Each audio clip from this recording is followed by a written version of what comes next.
Hello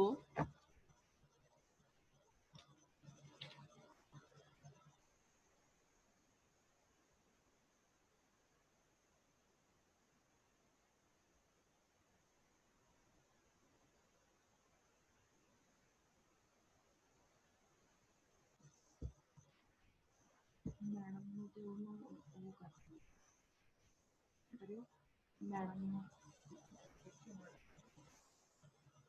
unmute कर दिया। Okay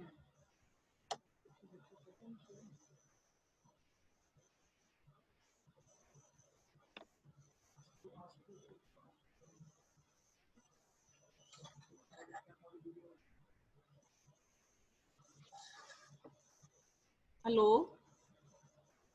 आवाज आ रही है जी मेरी? आ रही है इंद्रप्रीत? ठीक है जी मैम, स्टार्ट कर दिए। हाँ जी करो जी।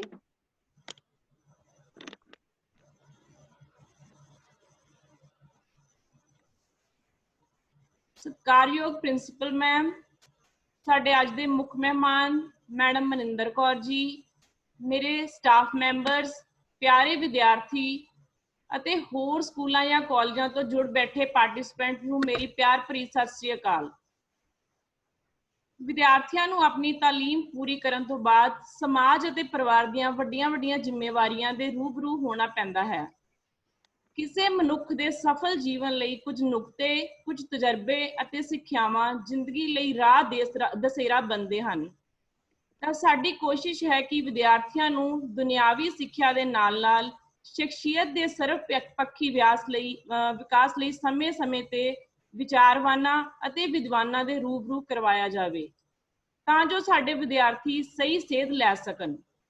ਇਸੇ ਲੜੀ ਦੇ ਤਹਿਤ ਅੱਜ ਦੇ ਆਨਲਾਈਨ ਸੈਸ਼ਨ ਵਿੱਚ ਬਹੁਤ ਹੀ ਸਤਿਕਾਰਯੋਗ madam Maninder Kaur ji, deputy DEO Faridkot, ਸਾਡੇ ਨਾਲ ਜੁੜੇ ਹਨ। ਸਭ ਤੋਂ ਪਹਿਲਾਂ ਮੈਂ ਉਹਨਾਂ ਬਾਰੇ ਕੁਝ ਥੋੜਾ ਜਿਹਾ ਦੱਸਣਾ ਚਾਹਾਂਗੀ।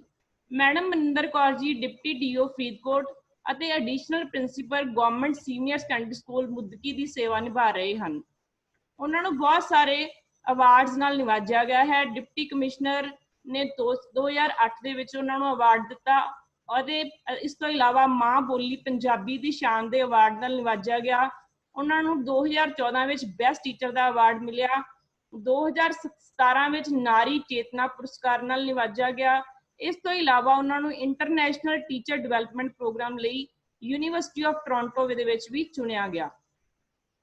ਉਸ ਤੋਂ ਇਲਾਵਾ ਉਹਨਾਂ ਨੂੰ ਬਹੁਤ ਸਾਰੇ ਐਪਰੀਸੀਏਸ਼ਨ ਅਵਾਰਡਸ ਵੀ ਮਿਲੇ ਨੇ। ਡਾਇਰੈਕਟਰ ਯੂਥ ਸਰਵਿਸਿਜ਼ ਪੰਜਾਬ ਵੱਲੋਂ, ਸੈਕਟਰੀ ਐਜੂਕੇਸ਼ਨ ਸ਼੍ਰੀ ਕ੍ਰਿਸ਼ਨ ਕੁਮਾਰ ਜੀ ਵੱਲੋਂ, ਡਿਸਟ੍ਰਿਕਟ ਐਜੂਕੇਸ਼ਨ ਆਫਿਸਰ ਫਰੀਦਕੋਟ ਅਤੇ ਬਹੁਤ ਸਾਰੇ ਹੋਰ। ਇਸ ਤੋਂ ਇਲਾਵਾ ਮੈਡਮ ਨੂੰ ਮਾਸਟਰ ਰਿਸੋਰਸ ਪਰਸਨ ਲਈ ਵੀ ਚੁਣਿਆ ਗਿਆ, ਬਹੁਤ ਸਾਰੇ ਟੀਚਰ ਟ੍ਰੇਨਿੰਗ ਪ੍ਰੋਗਰਾਮਸ ਲਈ। ਬਹੁਤ ਸਾਰੇ ਸੈਮੀਨਾਰਸ ਮੈਡਮ ਨੇ ਜਿਹੜੇ ਆਰਗੇਨਾਈਜ਼ ਕੀਤੇ। ਔਰ ਇਸ ਤੋਂ ਇਲਾਵਾ ਬਹੁਤ ਸਾਰੇ ਪਿੰਡਾਂ ਦੇ ਵਿੱਚ 25 ਪਿੰਡਾਂ ਦੇ ਵਿੱਚ ਮੈਡਮ ਨੇ ਫੀਮੇਲ ਫੋਰਟੀਸਾਈਡ ਦੇ ਅਗੇਂਸਟ ਜਿਹੜੇ ਕੈਂਪ ਆਰਗੇਨਾਈਜ਼ ਕੀਤੇ। ਇਸ ਤੋਂ ਇਲਾਵਾ ਮੈਮ ਦੇ ਬਹੁਤ ਸਾਰੇ ਰਿਸਰਚ ਪੇਪਰਸ ਪਬਲਿਸ਼ ਨੇ ਕੈਨੇਡੀਅਨ ਨਿਊਜ਼ਪੇਪਰ ਦੇ ਵਿੱਚ, ਅਜੀਤ ਨਿਊਜ਼ਪੇਪਰ ਦੇ ਵਿੱਚ, ਇਸ ਤੋਂ ਇਲਾਵਾ ਪੰਜਾਬੀ ਟ੍ਰਿਬਿਊਨ ਦੇ ਵਿੱਚ। ਔਰ ਇਸ ਤੋਂ ਇਲਾਵਾ ਮੈਮ ਨੇ ਬਹੁਤ ਸਾਰੇ ਕੈਂਪਸ ਆਰਗੇਨਾਈਜ਼ ਕੀਤੇ, ਜਿਵੇਂ NSS ਕੈਂਪ, ਬਿਊਟੀਫਿਕੇਸ਼ਨ ਕੈਂਪ, ਹੋਰ ਬਹੁਤ ਸਾਰੇ ਕੈਂਪ। ਜੇ ਮੈਂ ਮੈਮ ਦਾ ਸਾਰਾ ਪ੍ਰੋਫਾਈਲ ਪੜ੍ਹਨ ਲੱਗ ਜਾਂ ਤਾਂ ਬਹੁਤ ਹੀ ਟਾਈਮ ਲੱਗ ਜਾਏਗਾ, ਤਾਂ ਇਸ ਕਰਕੇ ਮੈਂ ਸਿਰਫ ਮੇਨ ਤੁਹਾਡੇ ਰੂਬਰੂ ਕੀਤਾ। ਤਾਂ ਹੁਣ ਮੈਂ ਜ਼ਿਆਦਾ ਸਮਾਂ ਨਾ ਲਵਾਂ ਤਾਂ ਮੈਂ ਪ੍ਰਿੰਸੀਪਲ ਮੈਮ ਨੂੰ ਰਿਕੁਐਸਟ ਕਰਾਂਗੀ ਕਿ ਉਹ ਸਾਡੇ ਮੁੱਖ ਬੁਲਾਰੇ ਮੈਮ ਮਨਿੰਦਰ ਕੌਰ ਜੀ ਨੂੰ ਜੀ ਆਇਆਂ ਆਖਣ ਅਤੇ ਸਾਨੂੰ ਵੈਬੀਨਾਰ ਸਟਾਰਟ ਕਰਨ ਦੀ ਪਰਮਿਸ਼ਨ ਦੇਣ ਜੀ। Madam principal ma'am.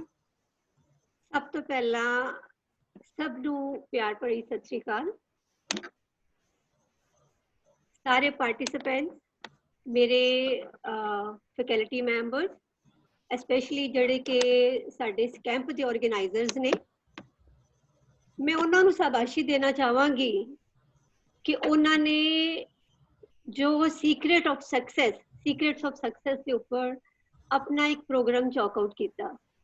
ਔਰ ਉਸ ਤੋਂ ਜ਼ਿਆਦਾ ਸ਼ਾਬਾਸ਼ੀ ਮੈਂ ਇਸ ਲਈ ਦੇਣੀ ਚਾਹਾਂਗੀ ਕਿ ਜਦੋਂ ਦ ਵੇ ਉਹਨਾਂ ਨੇ ਆਪਣੇ ਅੱਜ ਦੇ ਰਿਸੋਰਸ ਪਰਸਨ ਨੂੰ ਚੁਣਿਆ, जिस तरह मैडम इंद्रप्रीत दस चुके ने कि आज दे resource person professor Maninder Kaur ji ने जो डेप्टी डीओ ने फरीदकोट। मैडम मनिंदर कौर जी बहुत ही प्यार भरी सत श्री अकाल ते जी आयां नूं। ਇਹ ਮੈਂ ਸੋਚਦੀ ਹਾਂ ਸਮਝਦੀ ਹਾਂ ਕਿ ਮੈਂ ਜਦੋਂ ਜਿਸ ਤਰ੍ਹਾਂ ਮੈਡਮ ਕਹਿ ਰਹੇ ਸੀ ਮੈਡਮ ਮਨਿੰਦਰ ਜੀ ਕਿ ਜਦੋਂ ਮੈਂ ਇਹਨਾਂ ਨੂੰ ਕਿਹਾ ਪਲੀਜ਼ ਮੈਨੂੰ ਸੈਂਡ ਕਰੋ the profile of the resource person and the moment I was going through the profile, believe me, ਮੈਨੂੰ ਸਮਝ ਨਹੀਂ ਆ ਰਹੀ ਸੀ ਕਿ what a wonderful lady, ਮਤਲਬ ਇੰਨਾ ਹੀ ਮੇਰੇ ਮਾਈਂਡ ਚੋਂ ਨਿਕਲਿਆ ਮੂੰਹ ਚੋਂ ਨਿਕਲਿਆ ਕਿ you know sometimes you don't have the words to express the personality of some person. You want to convey a lot but sometimes ਤੁਹਾਨੂੰ ਲੱਗਦਾ ਹੈ ਕਿ ਜਿਹੜੇ words ਨੇ ਸਾਡੇ ਉਹ enough ਨਹੀਂ ਹੈਗੇ। ਸੋ ਮੈਂ ਮੈਡਮ ਨੂੰ ਵੈਬਿਨਾਰ ਤੋਂ ਸ਼ੁਰੂ ਕਰਨ ਤੋਂ ਪਹਿਲਾਂ ਕਹਿ ਰਹੀ ਸੀ ਕਿ ਮੈਡਮ ਦਾ ਪ੍ਰੋਫਾਈਲ ਇੰਨਾ ਵੱਡਾ ਹੈ, ਮੈਂ ਉਹਨੂੰ ਦੁਬਾਰਾ ਰਿਪੀਟ ਕਰਕੇ ਬੋਲ ਕੇ ਮੈਂ ਨਹੀਂ ਚਾਹੁੰਦੀ ਕਿ ਜੋ ਮੇਰੇ ਸਾਡੇ ਸਰੋਤੇ ਨੇ ਜਾਂ ਲਿਸਨਰਸ ਨੇ ਉਹ ਇਸ ਚੀਜ਼ ਤੋਂ ਵਚਿੰਤ ਰਹਿ ਜਾਣ, ਕਿਉਂਕਿ ਮੈਡਮ ਦੀ ਸ਼ਖਸੀਅਤ ਇੰਨੀ ਜ਼ਬਰਦਸਤ ਹੈ ਕਿ ਨੈਸ਼ਨਲ ਲੈਵਲ ਤੇ ਇੰਟਰਨੈਸ਼ਨਲ ਲੈਵਲ ਤੇ ਮੈਡਮ ਜਿਵੇਂ ਆਪਣੇ ਇੰਦਰਪ੍ਰੀਤ ਦੱਸ ਚੁੱਕੇ ਨੇ ਇੰਨਾ ਕੰਮ ਕੀਤਾ ਹੈ। ਔਰ ਉਹ ਜੋ ਲੀਡਿੰਗ ਨਿਊਜ਼ਪੇਪਰਸ ਨੇ ਉਹਨਾਂ ਦੇ ਰੈਗੂਲਰ ਕਾਲਮਨਿਸਟ ਨੇ और हर करंट टॉपिक ते लिखते ने और इंटरनेशनल लेवल ते उन्होंने इन्ना फेम मिलिया, इन्ने अवार्ड्स मिले ने और सोसाइटी लिए ऑलरेडी इन्ना कुछ कर रहे ने और सब तो बड़ी गल है कि अपनी मां बोली लिए बहुत कुछ कर रहे ने।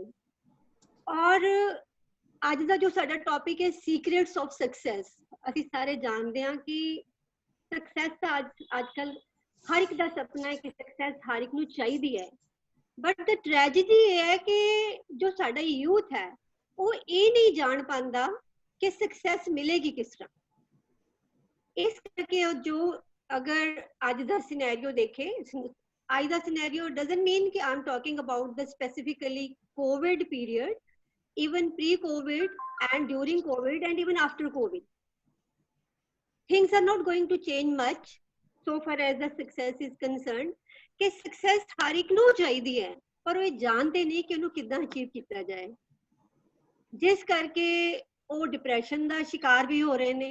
और डिप्रैशन दी कितनी एग्जाम्पल्स तां असीं हुण कोविड के दौरान सुनते देखते आ रहे हैं और बड़ा ही शॉकिंग लगता है।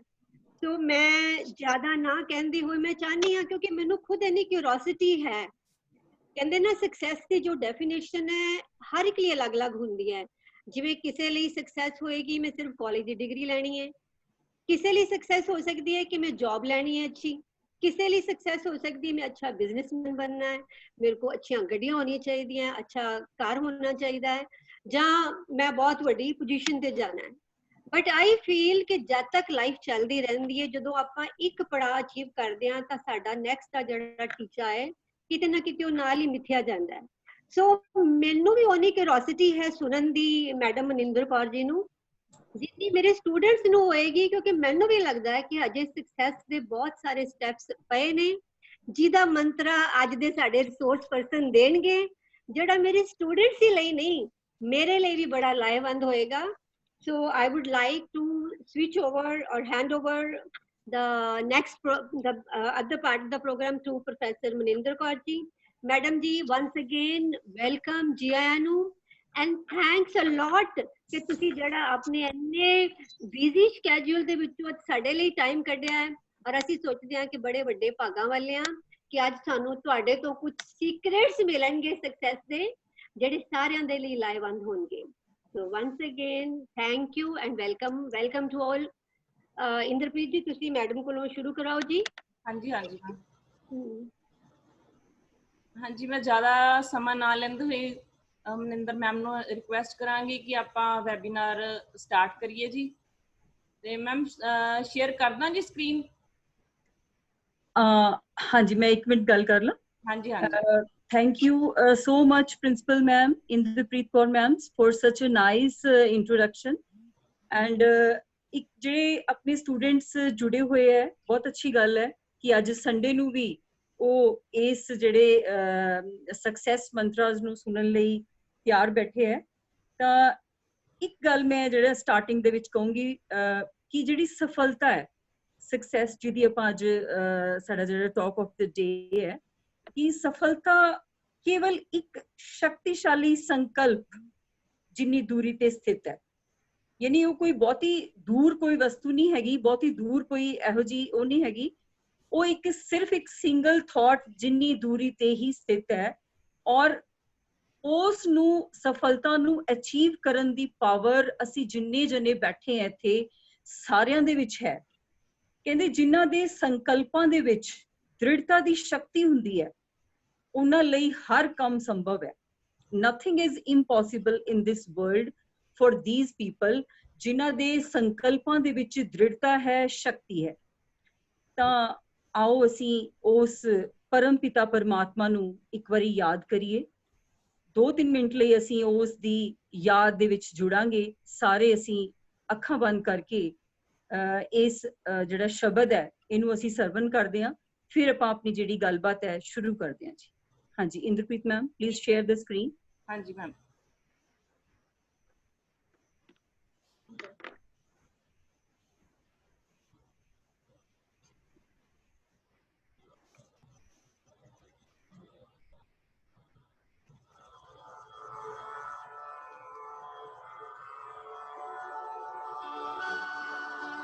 नील मेरे प्रीतमा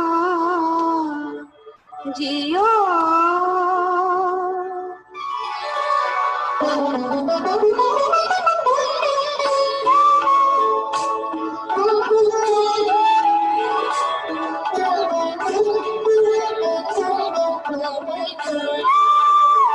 नील मेरे प्रीतमा जियो तुझ बिन खरी निमाणी, तुझ बिन खरी निमाणी मैं नैनी नींद न आवे जियो, मैं नैनी नींद न आवे जियो, आवे अन्न न पानी तुझ बिन खरी निमाणी मिल मेरे प्रीतमा जियो।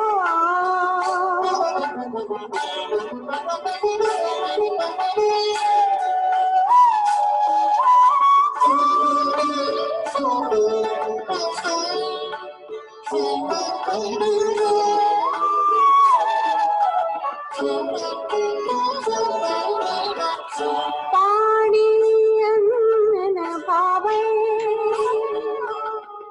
मरिए हावे, पानी अन्न न पावे मरिए हावे, बिन पीर क्यों सुख पाए, गुर आगे करो बेनंती, जे गुर पावे जो मिले तिने मिलाए, मिल मेरे प्रीतमा जियो।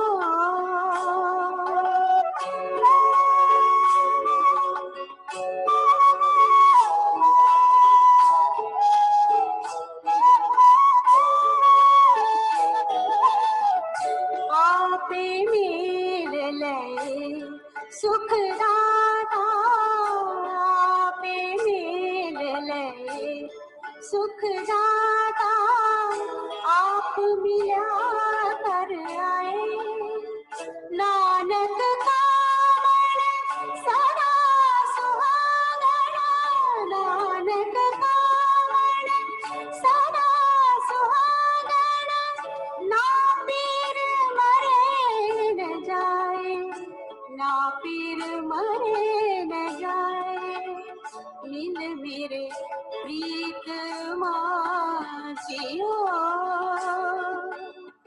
तुझ बिन खरी निमाणी, तुझ बिन खरी निमाणी मिल मेरे प्रीतमा जियो।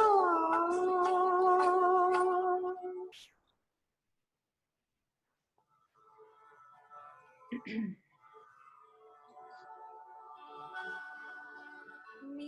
मेरे प्रीतमा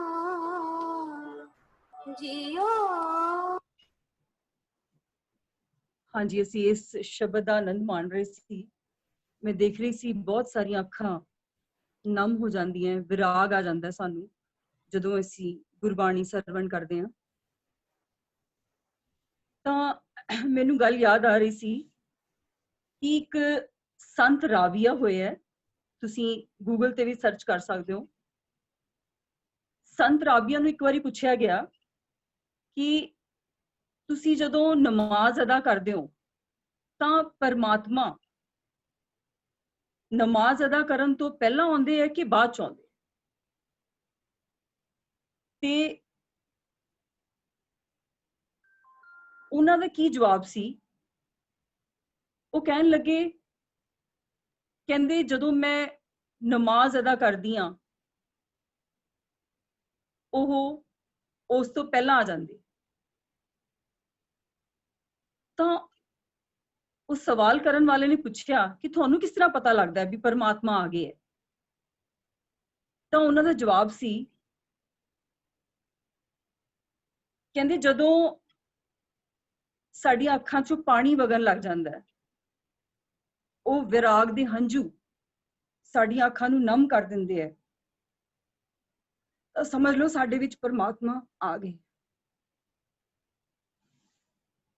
ਤਾਂ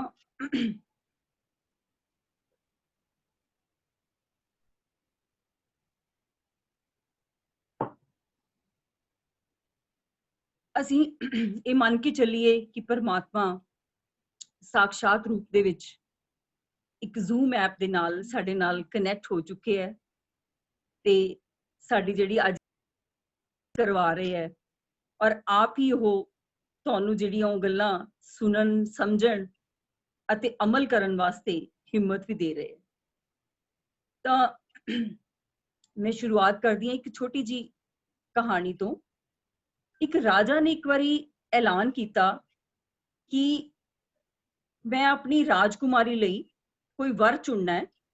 ਤਾਂ ਉਹਦੇ ਲਈ ਉਹ ਇੱਕ ਕੰਡੀਸ਼ਨ ਲਗਾਉਂਦੇ ਹੈ ਕਿ ਜਿਹੜਾ ਵੀ ਕੋਈ ਨੌਜਵਾਨ ਮੇਰੀ ਰਾਜਕੁਮਾਰੀ ਦੇ ਨਾਲ ਵਿਆਹ ਕਰਨ ਦਾ ਇੱਛੁਕ ਹੈ ਤਾਂ ਉਹ ਉਹਦੇ ਲਈ ਕੰਡੀਸ਼ਨ, ਇੱਕ ਸ਼ਰਤ ਰੱਖਦੇ ਹੈ ਕਿ ਇੱਕ ਕਵਚ ਹੁੰਦਾ ਹੈ, ਯੋਗ ਕਵਚ ਜਿਹਨੂੰ ਕਹਿੰਦੇ ਹੈ। ਯੋਗ ਕਵਚ ਪਾ ਕੇ ਉਹ ਤੁਸੀਂ 500 ਪੌੜੀਆਂ ਚੜ੍ਹਨੀਆਂ ਤੇ 500 ਪੌੜੀਆਂ ਚੜ੍ਹਨ ਤੋਂ ਬਾਅਦ ਉੱਥੇ ਇੱਕ ਕਿਲਾ ਹੈ, ਤਾਂ ਬਹੁਤ ਵੱਡਾ ਕਿਲਾ ਹੈ, ਉੱਥੇ ਉਹ ਪਹੁੰਚਣਾ ਹੈ ਤੁਸੀਂ।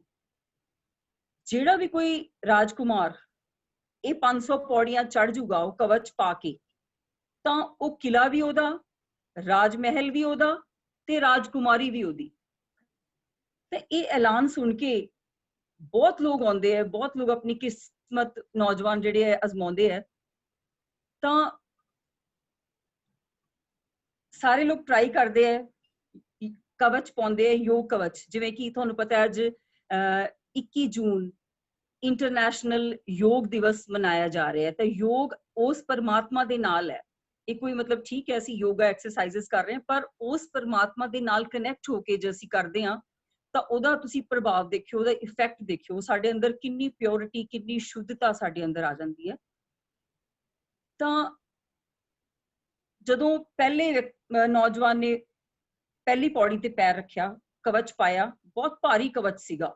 ਤਾਂ ਇੰਨਾ ਜ਼ਿਆਦਾ ਭਾਰੀ ਸੀ ਕਿ ਜਦੋਂ ਉਹ ਇੱਕ ਕਦਮ ਰੱਖਦਾ ਹੈ, ਦੂਸਰੀ ਪੌੜੀ ਚੜ੍ਹਦਾ ਹੈ ਤਾਂ ਬਹੁਤ ਮੁਸ਼ਕਿਲ ਦੇ ਨਾਲ ਉਹ ਤੋਂ ਚੜ੍ਹਿਆ ਜਾਂਦਾ ਹੈ, ਕਿਉਂਕਿ ਭਾਰ ਬਹੁਤ ਜ਼ਿਆਦਾ ਸੀ ਉਹਦਾ। ਤਾਂ ਉੱਥੇ ਹੀ ਉਹ ਸਟਾਪ ਕਰਦਾ ਹੈ। ਦੂਸਰਾ, ਤੀਸਰਾ, ਚੌਥਾ ਵਿਅਕਤੀ ਆਉਂਦਾ ਹੈ, ਉਹ ਵੀ ਟਰਾਈ ਕਰਦਾ ਹੈ, 3-4 ਪੌੜੀਆਂ ਫਿਰ ਵੀ ਚੜ੍ਹ ਜਾਂਦੇ ਹੈ। ਤਾਂ ਕਰਦੇ ਕਰਦੇ ਕਾਫੀ ਲੋਕ ਕੋਸ਼ਿਸ਼ਾਂ ਕਰ ਲੈਂਦੇ, ਕੋਈ 6ਵੀਂ ਪੌੜੀ ਤੱਕ ਪਹੁੰਚ ਜਾਂਦਾ ਹੈ, ਕੋਈ ਹਿੰਮਤ ਕਰਕੇ 7ਵੀਂ ਤੱਕ ਪਹੁੰਚ ਜਾਂਦਾ, ਪਰ ਇਸ ਤੋਂ ਅੱਗੇ ਨਹੀਂ ਕੋਈ ਜਾ ਸਕਿਆ, ਕਿਉਂਕਿ ਜਿਹੜਾ ਯੋਗ ਕਵਚ ਸੀਗਾ ਉਹ ਬਹੁਤ ਭਾਰੀ ਸੀਗਾ ਔਰ ਉਹਦੇ ਲਈ ਉਹਨੂੰ ਪਾ ਕੇ ਇੱਕ ਕਦਮ ਵੀ ਨਹੀਂ ਚੜਿਆ ਜਾ ਸਕਦਾ ਸੀ। ਪਰ ਇੱਕ ਨੌਜਵਾਨ ਇਹੋ ਜਿਹਾ ਆਉਂਦਾ ਹੈ ਜਿਹਦੇ ਸੰਕਲਪਾਂ ਦੇ ਵਿੱਚ ਦ੍ਰਿੜਤਾ ਹੁੰਦੀ ਹੈ। ਉਹ ਆਉਂਦਾ ਹੈ, ਕਵਚ ਪਾਉਂਦਾ ਹੈ, ਪਾ ਕੇ ਪਹਿਲਾ ਕਦਮ, दूसरा, तीसरा, चौथा, पंजवां, छेवां, बहुत इजीली। क्यों? क्योंकि संकल्प है, एक दृढ़ता नाल संकल्प कर लिया कि मैं ये 500 पौड़ियां चढ़नियां ही है, ਤਾਂ ਮੈਨੂੰ ਦੁਨੀਆ ਦੀ ਕੋਈ ਤਾਕਤ ਰੋਕ ਨਹੀਂ ਸਕਦੀ। ਛੇਵਾਂ, ਸੱਤਵਾਂ, ਜਦੋਂ ਹੀ ਉਹ 8ਵੇਂ ਪੌੜੀ ਤੇ ਪੈਰ ਰੱਖਦਾ ਹੈ ਤਾਂ ਉਹਦੇ ਵਿੱਚ ਰਾਜਾ ਨੇ ਕੁਦਰਤੀ ਇੱਕ ਇਹੋ ਜਿਹਾ ਮੈਗਨੈਟਿਕ ਸਿਸਟਮ ਸੈੱਟ ਕੀਤਾ ਹੋਇਆ ਸੀਗਾ ਉਸ 8ਵੀਂ ਪੌੜੀ ਤੇ ਕਿ ਉਹ ਸਿੱਧਾ ਹੀ 500 ਪੌੜੀ ਤੇ ਪਹੁੰਚ ਜਾਂਦਾ ਹੈ।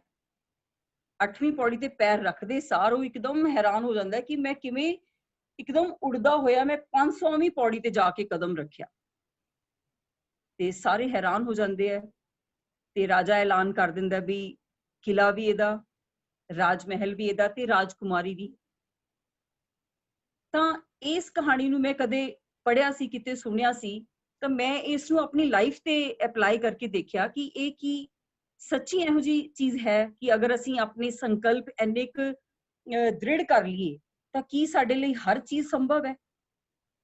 ਤਾਂ ਪਿੱਛੇ ਜੇ ਸਾਨੂੰ ਮੌਕਾ ਮਿਲਿਆ ਉੱਥੇ ਪੰਜਾਬ ਸਕੂਲ ਸਿੱਖਿਆ ਬੋਰਡ ਮੁਹਾਲੀ ਦੇ ਵਿੱਚ, ਜਿੱਥੇ ਸਾਡੀਆਂ ਨਵੀਆਂ ਕਿਤਾਬਾਂ ਜਿਹੜੀਆਂ ਅਸੀਂ ਬਣ ਰਹੀਆਂ ਸੀਗੀਆਂ, ਕਾਫੀ ਸਮੇਂ ਤੋਂ ਪ੍ਰੋਜੈਕਟ ਚੱਲ ਰਿਹਾ ਜਿਹੜਾ ਕਿ ਇੱਕ ਨਵਾਂ ਸਬਜੈਕਟ ਇੰਟਰੋਡਿਊਸ ਕਰਨ ਜਾ ਰਹੇ, ਨੈਤਿਕ ਸਿੱਖਿਆ ਜਿਵੇਂ ਕਿ ਬੱਚਿਆਂ ਦੇ ਵਿੱਚ ਘਟਦੀ ਜਾ ਰਹੀ ਹੈ। ਤਾਂ ਪ੍ਰੀ ਪ੍ਰਾਇਮਰੀ ਤੋਂ ਲੈ ਕੇ 12ਵੀਂ ਕਲਾਸ ਤੱਕ ਹਰ ਕਲਾਸ ਦੇ ਲਈ ਇੱਕ ਵੱਖਰੀ ਕਿਤਾਬ ਬਣ ਰਹੀ ਸੀ। ਤਾਂ ਉਹਦੇ ਲਈ ਕੁਝ ਚੈਪਟਰਸ ਮੇਰੇ ਵੀ ਉਹਦੇ ਵਿੱਚ ਹੈਗੇ ਹੈ 11ਵੀਂ 12ਵੀਂ ਦੀ ਕਿਤਾਬਾਂ 'ਚ। ਤਾਂ ਉਸ ਸਮੇਂ ਮੈਨੂੰ ਮਹੀਨਾ ਡੇਢ ਮਹੀਨਾ ਉੱਥੇ ਰਹਿਣ ਦਾ ਮੌਕਾ ਮਿਲਿਆ ਚੰਡੀਗੜ੍ਹ। ਤਾਂ ਉੱਥੇ ਪਾਰਕਾਂ ਦੇ ਵਿੱਚ ਅਸੀਂ ਜਿਵੇਂ ਮਾਰਨਿੰਗ ਵਾਕ ਕਰਨ ਦੀ ਆਦਤ ਹੈ ਮੈਨੂੰ ਸ਼ੁਰੂ ਤੋਂ ਹੀ, ਤਾਂ ਉੱਥੇ ਮੈਂ ਦੇਖਿਆ ਵੀ ਕਈ ਵਾਰ ਮੈਂ ਦੇਖਿਆ 5-7 ਕਿਲੋਮੀਟਰ ਤਾਂ ਈਜ਼ੀਲੀ ਅਸੀਂ ਰਨਿੰਗ ਕਰ ਲੈਂਦੇ ਸੀ, ਜੋਗਿੰਗ ਕਰ ਲੈਂਦੇ ਸੀ, ਪਰ ਮੈਂ ਸੋਚਿਆ ਕਿ ਥੋੜਾ ਜਿਹਾ ਅਗਰ ਹਿੰਮਤ ਕਰੀਏ ਤਾਂ ਮੈਂ ਇੱਕ ਦਿਨ ਦੇਖਿਆ 10 ਕਿਲੋਮੀਟਰ ਵੀ ਹੋ ਗਿਆ। ਫਿਰ ਮੈਂ ਕਿਹਾ ਚਲੋ ਜੀ 10 ਹੋ ਸਕਦਾ ਤਾਂ ਅੱਗੇ ਵੀ ਵੱਧ ਸਕਦੇ ਹਾਂ। ਫਿਰ ਮੈਂ ਦੇਖਿਆ 13 ਕਿਲੋਮੀਟਰ ਵੀ ਇੱਕ ਦਿਨ ਹੋ ਗਿਆ। ਤਾਂ ਉਹ ਕਰਦੇ ਕਰਦੇ ਇੱਕ ਦਿਨ ਮੈਂ 15-16 ਕਿਲੋਮੀਟਰ ਰਨਿੰਗ ਕੀਤੀ। ਤੇ ਮੈਂ ਉਸ ਤੋਂ ਬਾਅਦ ਸਾਡਾ ਨਾ ਜਿਹੜਾ 5ਵੀਂ ਮੰਜ਼ਿਲ ਤੇ ਹੈਗਾ ਜਿਹੜਾ ਚੰਡੀਗੜ੍ਹ ਰੈਜ਼ੀਡੈਂਸ ਜਿੱਥੇ ਮੈਂ ਰਹਿ ਰਹੀ ਹਾਂ, ਤੇ ਉੱਥੇ ਮੈਂ ਸੋਚਿਆ ਇੰਨੀਆਂ ਪੌੜੀਆਂ ਚੜ੍ਹਨੀਆਂ ਮੁਸ਼ਕਿਲ ਹੈ ਹੁਣ ਇੰਨੀ ਜੋਗਿੰਗ ਤੋਂ ਬਾਅਦ। ਪਰ ਮੈਂ ਖੁਦ ਫੀਲ ਕੀਤਾ ਕਿ ਇੰਨੀਆਂ ਜਿਹੜੀਆਂ ਅਸੀਂ ਇੰਨੀ ਈਜ਼ੀਲੀ ਉਹ ਪੌੜੀਆਂ ਚੜ੍ਹੀਆਂ ਗਈਆਂ ਕਿ ਮੈਨੂੰ ਪਤਾ ਹੀ ਨਹੀਂ ਲੱਗਿਆ ਮੈਂ ਕਦੋਂ ਪਹਿਲੀ ਪੌੜੀ ਤੇ ਪੈਰ ਰੱਖੇ ਤੇ ਕਦੋਂ ਮੈਂ ਆਪਣੇ ਦਰਵਾਜ਼ੇ ਤੱਕ ਪਹੁੰਚ ਗਈ, 5ਵੀਂ ਮੰਜ਼ਿਲ। ਮਤਲਬ ਤੁਸੀਂ ਯਕੀਨ ਜਾਣਿਓ ਕਿ ਇਹ ਬਿਲਕੁਲ ਸੱਚਾਈ ਦੱਸ ਰਹੀ ਹਾਂ ਤੁਹਾਨੂੰ ਮੈਂ ਕਿ ਇਹ ਕਿਵੇਂ ਸੰਭਵ ਹੋਇਆ। ਮੈਂ ਖੁਦ ਆਪਣੇ ਆਪ ਤੇ ਹੈਰਾਨ ਹੋ ਰਹੀ ਸੀ ਵੀ ਇੰਨਾ 15-16 ਕਿਲੋਮੀਟਰ ਰਨਿੰਗ ਕਰਨ ਤੋਂ ਬਾਅਦ ਵੀ ਇੰਨੀਆਂ ਪੌੜੀਆਂ ਮੁਸ਼ਕਿਲ ਨਾਲ ਚੜੀਆਂ ਜਾਣੀਆਂ ਸੀ। ਪਰ ਮੈਂ ਦੇਖਿਆ ਕੋਈ ਮੁਸ਼ਕਿਲ ਨਹੀਂ ਆਈ ਮੈਨੂੰ, ਅਦਰਵਾਈਜ਼ ਵੈਸੇ ਮੁਸ਼ਕਿਲ ਆਉਂਦੀ ਸੀ ਨਾਰਮਲ ਦਿਨਾਂ 'ਚ, ਪਰ ਉਸ ਦਿਨ ਮੈਂ ਦੇਖਿਆ ਬਹੁਤ ਈਜ਼ੀਲੀ ਉਹ ਫਟਾਫਟ ਜਿਵੇਂ ਬਾਡੀ ਦੇ ਵਿੱਚ ਇੱਕ ਮੋਮੈਂਟਮ ਗੇਨ ਹੋ ਜਾਂਦਾ ਔਰ ਤੁਸੀਂ ਈਜ਼ੀਲੀ ਉਹ ਚੀਜ਼ ਕਵਰ ਕਰ ਲੈਂਦੇ। ਤਾਂ ਮੈਂ ਬੜੀ ਹੈਰਾਨ ਹੋਈ ਔਰ ਮੈਂ ਇਸ ਚੀਜ਼ ਨੂੰ ਫਿਰ ਐਨਾਲਾਈਜ਼ ਕੀਤਾ ਕਿ ਜਿਹੜੀ ਮੈਂ ਇਹ ਕਹਾਣੀ ਪੜ੍ਹੀ ਸੀ ਕਿਤੇ, ਕਿ ਇਹ ਜਿਹੜੇ 8 ਕਦਮ ਅਸੀਂ ਲੈ ਲਈਏ ਜ਼ਿੰਦਗੀ ਦੇ ਜਿਹੜੇ ਕਿ ਬਹੁਤ ਹੀ ਔਖੇ ਹੈ, ਉਸ ਤੋਂ ਬਾਅਦ ਸਾਡੀ ਜ਼ਿੰਦਗੀ ਕਿੰਨੀ ਆਸਾਨ ਹੋ ਜਾਂਦੀ ਹੈ, ਕਿੰਨੀ ਖੁਸ਼ਨੁਮਾ ਬਣ ਜਾਂਦੀ ਹੈ, ਸਾਨੂੰ ਇਹ ਦੁਨੀਆ ਖੂਬਸੂਰਤ ਲੱਗਣ ਲੱਗ ਜਾਂਦੀ ਹੈ।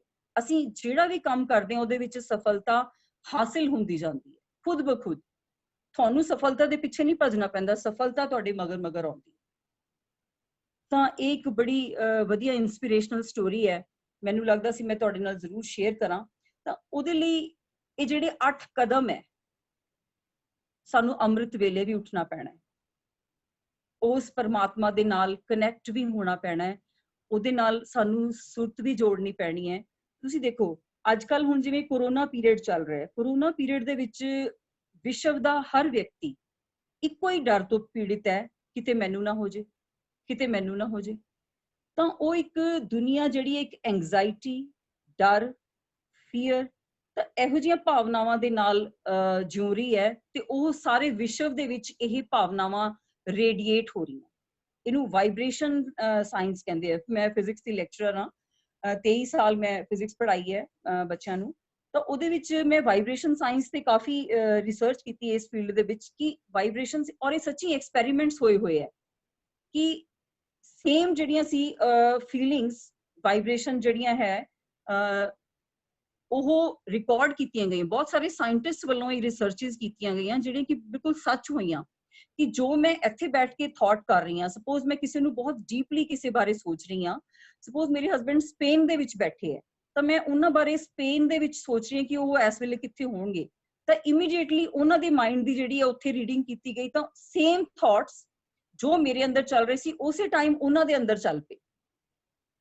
ਤਾਂ ਇਹ ਇੱਕ ਜਿਹੜੀ ਵਾਈਬ੍ਰੇਸ਼ਨ ਸਾਇੰਸ ਹੈ, ਇਹ ਇੱਕ ਠੀਕ ਹੈ ਸਾਨੂੰ ਦਿਖਦੀਆਂ ਨਹੀਂ ਹੈ ਵਾਈਬ੍ਰੇਸ਼ਨਸ ਇਹਨਾਂ ਨੂੰ, ਪਰ ਇਹ ਕੋਈ ਜ਼ਰੂਰੀ ਨਹੀਂ ਹੈ ਕਿ ਜੋ ਚੀਜ਼ਾਂ ਸਾਨੂੰ ਦਿਖਦੀਆਂ ਨਹੀਂ ਉਹ ਸੱਚ ਨਹੀਂ ਹੈਗੀ, ਉਹ ਚੀਜ਼ਾਂ ਸੱਚ ਵੀ ਹੈ। ਔਰ ਇਹ ਜਿਹੜੀ ਸਾਇੰਸ ਹੈ ਇਹਨੂੰ ਪ੍ਰੂਵ ਕਰ ਚੁੱਕੀ ਹੈ।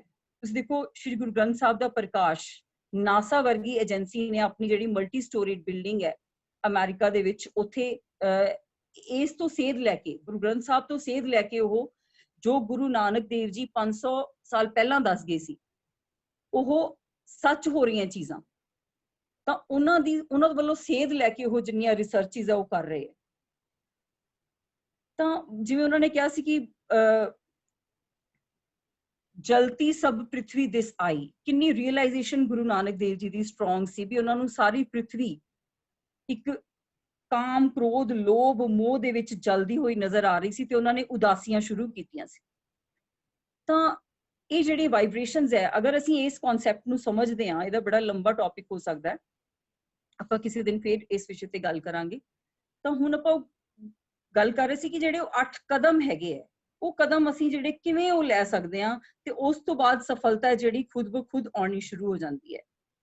ਸਭ ਤੋਂ ਪਹਿਲਾਂ ਕਿ ਅੰਮ੍ਰਿਤ ਵੇਲੇ ਉੱਠਣਾ, ਇਹ ਉੱਠਣਾ ਬਹੁਤ ਔਖਾ ਹੈ। ਆਮ ਬੰਦੇ ਦੇ ਵਿੱਚ ਸ਼ਕਤੀ ਨਹੀਂ ਹੈਗੀ ਕਿ ਉਹ ਸਵੇਰੇ ਸਵੇਰੇ ਉੱਠ ਕੇ ਉਸ ਪਰਮਾਤਮਾ ਦੇ ਨਾਲ ਜੁੜਨ। ਕਈ ਉੱਠ ਵੀ ਜਾਂਦੇ ਹੈ ਪਰ ਫਿਰ ਵੀ ਉਸ ਪਰਮਾਤਮਾ ਦੇ ਨਾਲ ਕਨੈਕਸ਼ਨ ਨਹੀਂ ਜੁੜ ਪਾਉਂਦਾ, ਕਿਤੇ ਨਾ ਕਿਤੇ ਮਨ, ਬੁੱਧੀ ਇੱਧਰ ਉੱਧਰ ਭਟਕਦੀ ਰਹਿੰਦੀ ਹੈ ਨਾ। ਤਾਂ ਇਹਦੇ ਲਈ ਥੋੜੇ ਜਿਹੇ ਸਾਨੂੰ ਜਿਹੜੇ ਹੈ ਇੱਕ ਵਾਰੀ ਐਫਰਟਸ ਜ਼ਰੂਰ ਕਰਨੇ ਪੈਣੇ ਆ। ਕਹਿੰਦੇ 3 ਦਿਨ ਕੋਸ਼ਿਸ਼ ਕਰੋ, ਅਗਰ ਨਹੀਂ ਪੋਸੀਬਲ ਹੋ ਰਿਹਾ ਕੋਈ ਗੱਲ ਨਹੀਂ, 7 ਦਿਨ ਕੋਸ਼ਿਸ਼ ਕਰੋ। ਇਹ ਸਾਈਕੋਲੋਜੀ ਕਹਿੰਦੀ ਹੈ, ਮਨੋਵਿਗਿਆਨ ਸਾਇੰਸ ਇਹ ਕਹਿੰਦੀ ਹੈ ਕਿ ਤੁਸੀਂ ਜਿਹੜੀ ਚੀਜ਼ 3 ਦਿਨ ਚ ਨਹੀਂ ਹੋ ਪਾ ਰਹੀ, ਕੋਈ ਗੱਲ ਨਹੀਂ 7 ਦਿਨਾਂ ਚ ਹੋ ਜੂਗੀ। ਜੇ 7 ਦਿਨ ਚ ਵੀ ਕਿਸੇ ਤੋਂ ਨਹੀਂ ਸੰਭਵ ਹੋ ਪਾ ਰਹੀ ਤਾਂ 21 ਦਿਨਾਂ ਦੇ ਵਿੱਚ ਉਹ ਤੁਹਾਡੀ ਆਟੋਮੈਟਿਕ ਮੋਡ ਦੇ ਵਿੱਚ ਆ ਜਾਂਦੀ ਹੈ। ਜਿਵੇਂ ਅਸੀਂ ਕਾਰ ਚਲਾਉਣਾ ਸਿੱਖਦੇ ਹਾਂ ਤਾਂ ਅਸੀਂ ਬਹੁਤ ਧਿਆਨ ਰੱਖਦੇ ਹਾਂ ਕਿ ਕੋਈ ਇਧਰੋਂ ਮਿਊਜ਼ਿਕ ਨਾ ਚਲਾਓ, ਇੱਧਰ ਨਾ ਡਿਸਟਰਬ ਕਰੋ। ਤਾਂ ਉਸੇ ਤਰੀਕੇ ਦੇ ਨਾਲ ਜਦੋਂ ਸਾਨੂੰ ਕਾਰ ਆ ਜਾਂਦੀ ਹੈ ਤਾਂ ਫਿਰ ਅਸੀਂ ਗੱਲਾਂ ਮਾਰਦੇ ਹੋਏ ਵੀ ਆਟੋਮੈਟਿਕ ਬਿਨਾਂ ਕਿਸੇ ਧਿਆਨ ਦਿੱਤੇ ਅਸੀਂ ਆਰਾਮ ਨਾਲ ਪਹੁੰਚ ਜਾਂਦੇ। ਤਾਂ ਉਹ ਜਿਹੜੇ ਹੈ ਇੱਕ ਵਾਰੀ ਸਾਨੂੰ ਥੋੜੇ ਜਿਹੇ ਐਫਰਟਸ ਜਿਹੜੇ ਇਹਦੇ ਲਈ ਕਰਨੇ ਪੈਣੇ ਹੈ। ਤਾਂ ਅੰਮ੍ਰਿਤ ਵੇਲੇ ਦੀ ਸੰਭਾਲ ਸਭ ਤੋਂ ਪਹਿਲਾ ਕਦਮ ਹੈ। ਇਹ ਪਹਿਲੀ ਪੌੜੀ ਜੇ ਅਸੀਂ ਚੜ੍ਹ ਗਏ ਤਾਂ ਹੌਲੀ ਹੌਲੀ ਸਾਡੇ ਅੰਦਰ ਤੁਸੀਂ ਦੇਖਿਓ ਆਪਣੇ ਆਪ ਹਿੰਮਤ ਆਉਂਦੀ ਹੈ ਕਿ ਅਸੀਂ ਦੂਜੀ ਪੌੜੀ ਵੀ ਚੜ੍ਹ ਜਾਵਾਂਗੇ। ਦੂਜੀ ਪੌੜੀ ਇਹ ਹੈ ਕਿ ਅਸੀਂ ਹਰ ਜਿਹੜੀ ਚੀਜ਼ ਜਿਹੜੀ ਵੀ ਕਰਨੀ ਹੈ ਵਿਵੇਕ ਬੁੱਧੀ ਦੇ ਨਾਲ ਫੈਸਲਾ ਕਰਨਾ। ਵਿਵੇਕ ਬੁੱਧੀ ਯਾਨੀ ਕਿ ਵਿਵੇਕ ਬੁੱਧੀ ਤੋਂ ਮੇਰਾ ਕਹਿਣ ਦਾ ਭਾਵ ਹੈ ਕਿ ਇੱਕ ਡਿਵਾਈਨ ਇੰਟੈਲੀਜੈਂਟ ਤਾਂ ਬਹੁਤ ਹੈ, ਇੰਟੈਲੀਜੈਂਟ ਲੋਕ ਦੁਨੀਆ ਤੇ ਬਹੁਤ ਹੋਏ ਹੈ। ਐਲਬਰਟ ਆਇਨਸਟਾਈਨ ਲੈ ਲਓ, ਜਿਨ੍ਹਾਂ ਦਾ IQ ਲੈਵਲ ਬਹੁਤ ਜ਼ਿਆਦਾ ਹਾਈ ਸੀਗਾ, ਪਰ ਪਰਮਾਤਮਾ ਦੀ ਗੱਲ ਨੂੰ ਸਮਝਣ, ਉਹਦੇ ਗਿਆਨ ਦੇ ਉੱਤੇ ਅਮਲ ਕਰਨ ਦੀ ਜਿਹੜੀ ਸਮਝ ਹੈ ਇਹ ਸਿਰਫ ਤੇ ਸਿਰਫ ਦਿਵਯ ਬੁੱਧੀ ਵਾਲਿਆਂ ਨੂੰ ਹੀ ਹੈ। ਕਹਿੰਦੇ ਨਾ ਖਾਣੇ ਖਾਣੇ पे लिखा है, दाने दाने पे लिखा है खाने वाले का नाम। इसी तरीके दे नाल कहंदे वाक्य वाक्य पे लिखा है घायल होने वाले का नाम। ਤਾਂ ਕਿਹੜੇ ਵਾਕਿਆ ਤੇ, ਗੁਰਬਾਣੀ ਦੇ ਕਿਹੜੇ ਵਾਕਿਆ ਤੇ ਕਿਹਨੇ ਘਾਇਲ ਹੋ ਜਾਣਾ ਹੈ ਤੇ ਕਿਹਦੀ ਲਾਈਫ ਟਰਾਂਸਫਾਰਮ ਹੋ ਜਾਣੀ ਹੈ, ਕੁਝ ਨਹੀਂ ਕਿਹਾ ਜਾ ਸਕਦਾ।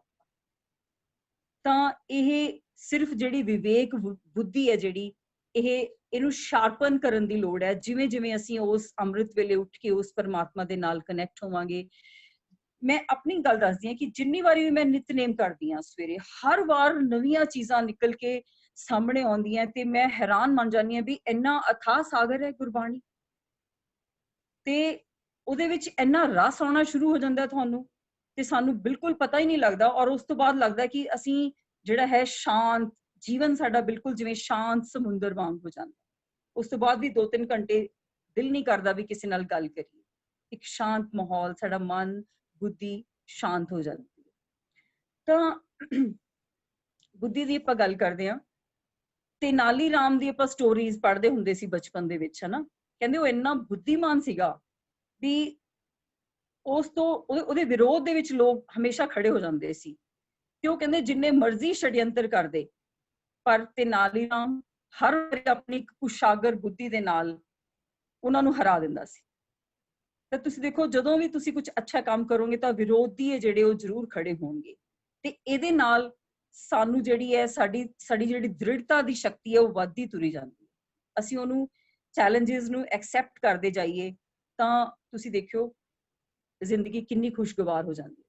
ਤਾਂ ਮੈਂ ਗੱਲ ਦੱਸ ਰਹੀ ਸੀ ਇੱਕ ਕਹਿੰਦੇ 15ਵੀਂ ਸਦੀ ਦੀ ਗੱਲ ਹੈ, ਇਹ ਸਾਊਥ ਇੰਡੀਅਨ ਦੇ ਵਿਜੇ ਨਗਰ ਦੇ ਸਮਰਾਜ ਦੇ ਵਿੱਚ ਸੀ ਤੇਨਾਲੀ ਰਾਮ। ਤਾਂ ਉੱਥੇ ਕਹਿੰਦੇ ਇੱਕ ਘਟਨਾ ਦਾ ਵਰਣਨ ਆਉਂਦਾ, ਮੈਂ 1 ਮਿੰਟ ਦੇ ਵਿੱਚ ਸ਼ੇਅਰ ਕਰਦੀ ਹਾਂ। ਕਹਿੰਦੇ ਇੱਕ ਵਿਅਕਤੀ ਹੈ ਜਿਹੜਾ ਉਹ ਕਹਿੰਦਾ ਕਿਸੇ ਤੋਂ ਖੂਹ ਖਰੀਦਦਾ ਹੈ, ਖੂਹਾਂ ਜਿਵੇਂ ਜਿਹਨੂੰ ਅਸੀਂ ਕਹਿੰਦੇ ਹਾਂ ਖੂਹ ਪਾਣੀ ਦਾ, ਉਹ ਉਸ ਤੋਂ ਖਰੀਦ ਲੈਂਦਾ ਤੇ ਕੁਝ ਪੈਸੇ ਦਿੰਦਾ ਤੇ ਖਰੀਦ ਲੈਂਦਾ। ਪਰ ਜਦੋਂ ਉਹ ਉਸ ਚੋਂ ਪਾਣੀ ਕੱਢਣ ਲੱਗਦਾ ਤਾਂ ਉਹ ਵਿਅਕਤੀ ਜਦੋਂ ਖਰੀਦਿਆ ਹੁੰਦਾ ਉਹ ਕਹਿੰਦਾ ਨਹੀਂ ਨਹੀਂ ਨਹੀਂ, ਕਹਿੰਦਾ ਤੂੰ ਮੇਰੇ ਤੋਂ ਕੱਲਾ ਖੂਹ ਖਰੀਦਿਆ, ਪਾਣੀ ਨਹੀਂ ਖਰੀਦਿਆ, ਤੂੰ ਪਾਣੀ ਤਾਂ ਮੇਰਾ ਹੀ ਹੈ। ਤੇ ਉਹ ਵਿਅਕਤੀ ਤਾਂ ਹੱਕਾ ਬੱਕਾ ਰਹਿ ਜਾਂਦਾ, ਕਹਿੰਦਾ ਆ ਕੀ ਹੋ ਗਿਆ, ਕਹਿੰਦਾ ਮੈਂ ਤਾਂ ਗੱਲ ਤਾਂ ਸਹੀ ਹੈ, ਮੈਂ ਤਾਂ ਖੂਹ ਖਰੀਦਿਆ, ਪਾਣੀ ਤਾਂ ਇਹਦਾ ਹੀ ਹੈ, ਪਰ ਇਹ ਤਾਂ ਮਤਲਬ ਗੱਲ ਨਹੀਂ ਬਣੀ ਕੋਈ, ਮੈਂ ਤਾਂ ਇੰਨੇ ਪੈਸੇ ਵੀ ਖਰਚੇ ਹੈ, ਹੁਣ ਮੈਂ ਕੀ ਕਰਾਂ। ਤਾਂ ਉਹ ਜਾਂਦਾ ਤੇਨਾਲੀ ਰਾਮ ਕੋਲ। ਤੇਨਾਲੀ ਰਾਮ ਨੂੰ ਉਹ ਕਹਿੰਦਾ ਵੀ ਤੂੰ ਠੀਕ ਹੈ, ਕਹਿੰਦਾ ਵੀ ਤੂੰ, ਕਹਿੰਦਾ ਮੈਂ ਉਹਨੂੰ ਸਾਰੀ ਗੱਲਬਾਤ ਦੱਸਦਾ, ਕਹਿੰਦਾ ਮੈਂ ਪੈਸੇ ਵੀ ਖਰਚੇ ਹੈ ਪਰ ਮੈਂ ਸੋਚ ਰਿਹਾ ਕਿ ਮੈਨੂੰ ਪਾਣੀ, ਉਹ ਕਹਿੰਦਾ ਪਾਣੀ ਤਾਂ ਮੈਂ ਖਰੀਦਿਆ ਨਹੀਂ, ਸੱਚੀ ਗੱਲ ਹੈ ਮੈਂ ਪਾਣੀ ਵੀ ਨਹੀਂ ਖਰੀਦਿਆ, ਮੈਂ ਤਾਂ ਕੱਲਾ ਖੂਹ ਖਰੀਦਿਆ ਸੀ। ਤੇ ਤੇਨਾਲੀ ਰਾਮ ਕਹਿੰਦਾ ਅੱਛਾ, ਮੈਂ ਇੱਕ ਵਿਵੇਕ ਬੁੱਧੀ ਦੀ ਗੱਲ ਕਰ ਰਹੀ ਹਾਂ,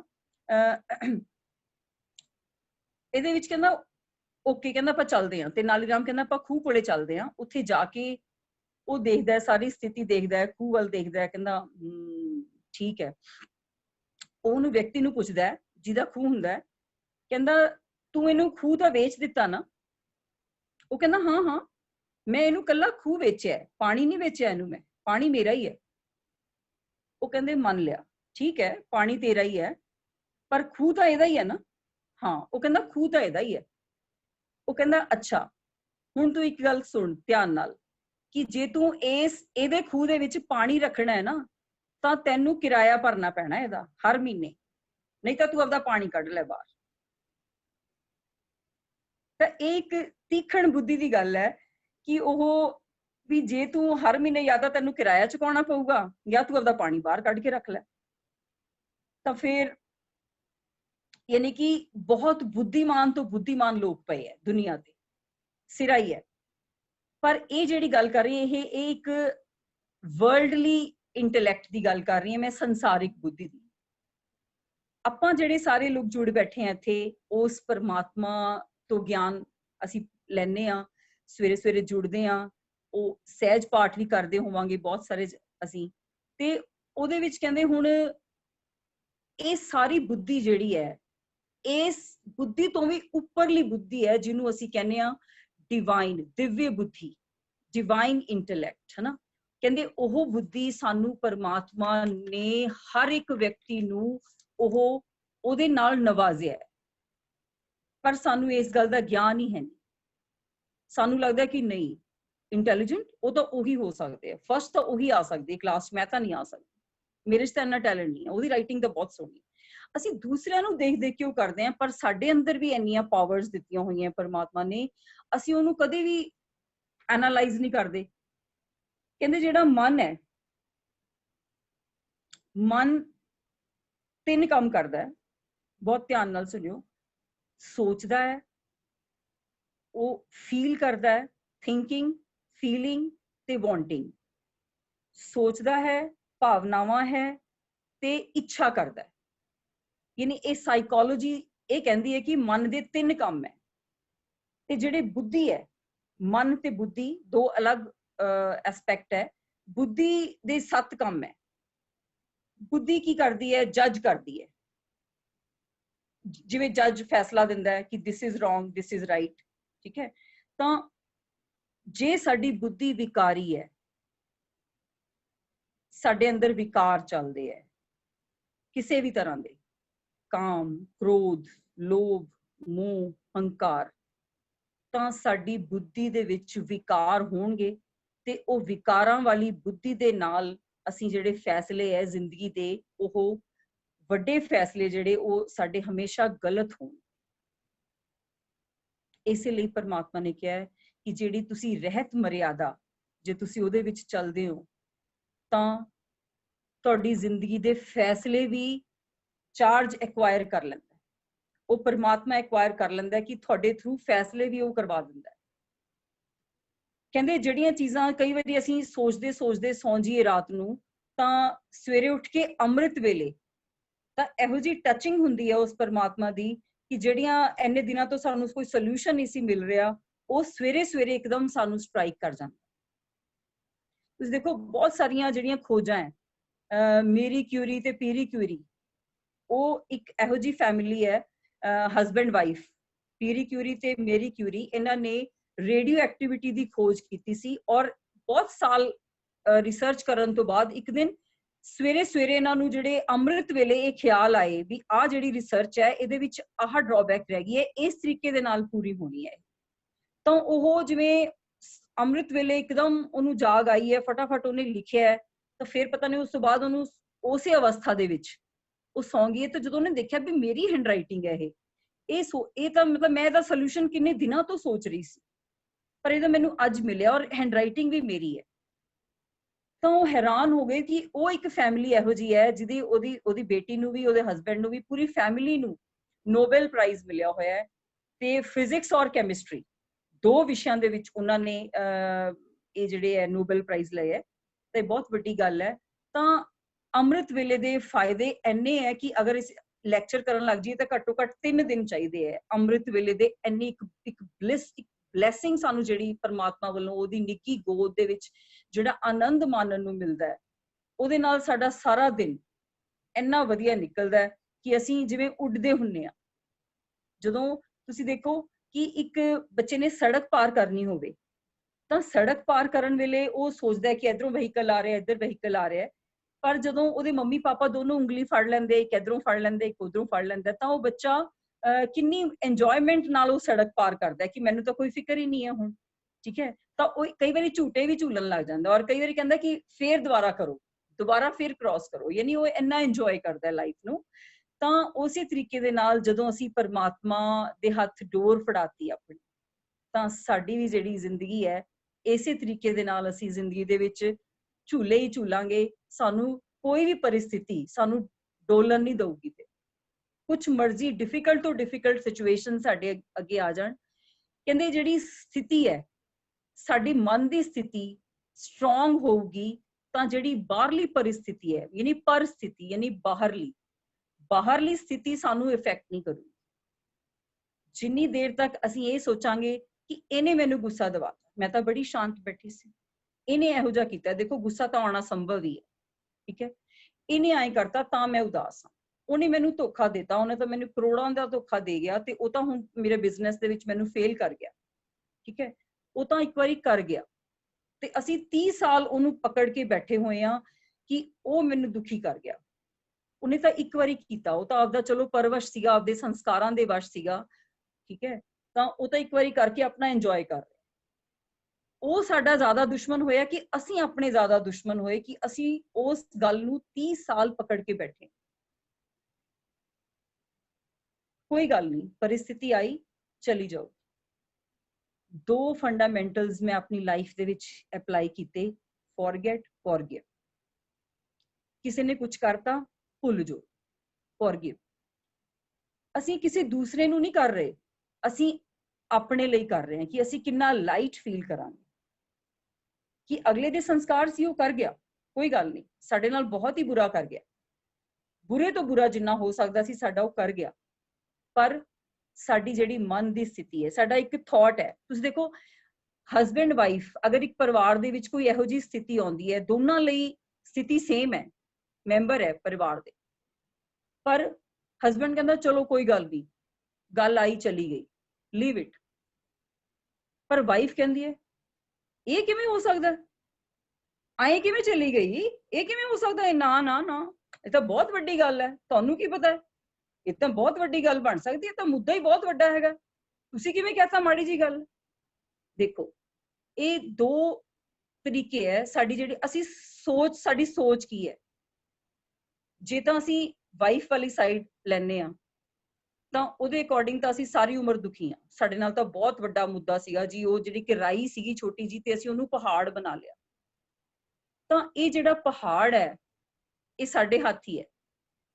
ਅਸੀਂ ਉਹਨੂੰ ਰਾਈ ਨੂੰ ਭਲਾ ਬਿਲਕੁਲ ਹੀ ਵੈਨਿਸ਼ ਕਰ ਦਈਏ, ਚਾਹੇ ਅਸੀਂ ਉਹਨੂੰ ਪਹਾੜ ਬਣਾ ਲਈਏ, ਇਹ ਸਾਡੇ ਹੱਥ 'ਚ ਹੀ ਹੈ। ਅਸੀਂ ਇੱਕ ਥਾਟ ਕ੍ਰੀਏਟ ਕਰਨਾ, ਇਹਦੇ ਲਈ ਕੋਈ ਜ਼ਿਆਦਾ ਨਹੀਂ ਹੈ। ਕਿੰਨੀ ਦੇਰ ਲੱਗ ਸਕਦੀ ਹੈ? ਅਗਰ ਇੱਕ ਕੋਈ ਪਰਿਸਥਿਤੀ ਆਈ, ਬਹੁਤ ਸਾਡੇ ਆਪਾਂ ਨੂੰ ਡੇਲੀ ਪਰਿਸਥਿਤੀਆਂ ਆਉਂਦੀਆਂ, ਜਿਵੇਂ ਸਵਾਮੀ ਵਿਵੇਕਾਨੰਦ ਨੇ ਕਿਹਾ ਸੀਗਾ ਵੀ ਜੇ ਤੁਹਾਨੂੰ ਜ਼ਿੰਦਗੀ ਦਿਨ ਦੇ ਵਿੱਚ ਕੋਈ ਪ੍ਰੋਬਲਮਸ ਨਹੀਂ ਆ ਰਹੀਆਂ, ਇਟ ਮੀਨਸ ਕਿ ਤੁਸੀਂ ਰਾਈਟ ਟਰੈਕ ਤੇ ਨਹੀਂ ਜਾ ਰਹੇ।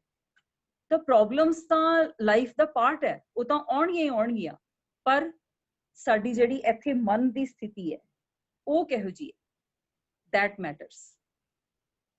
ਕੋਈ ਵੀ ਆ ਗਈ, ਚਲੀ ਗਈ, ਫੋਰਗੇਟ, ਫੋਰਗਿਵ।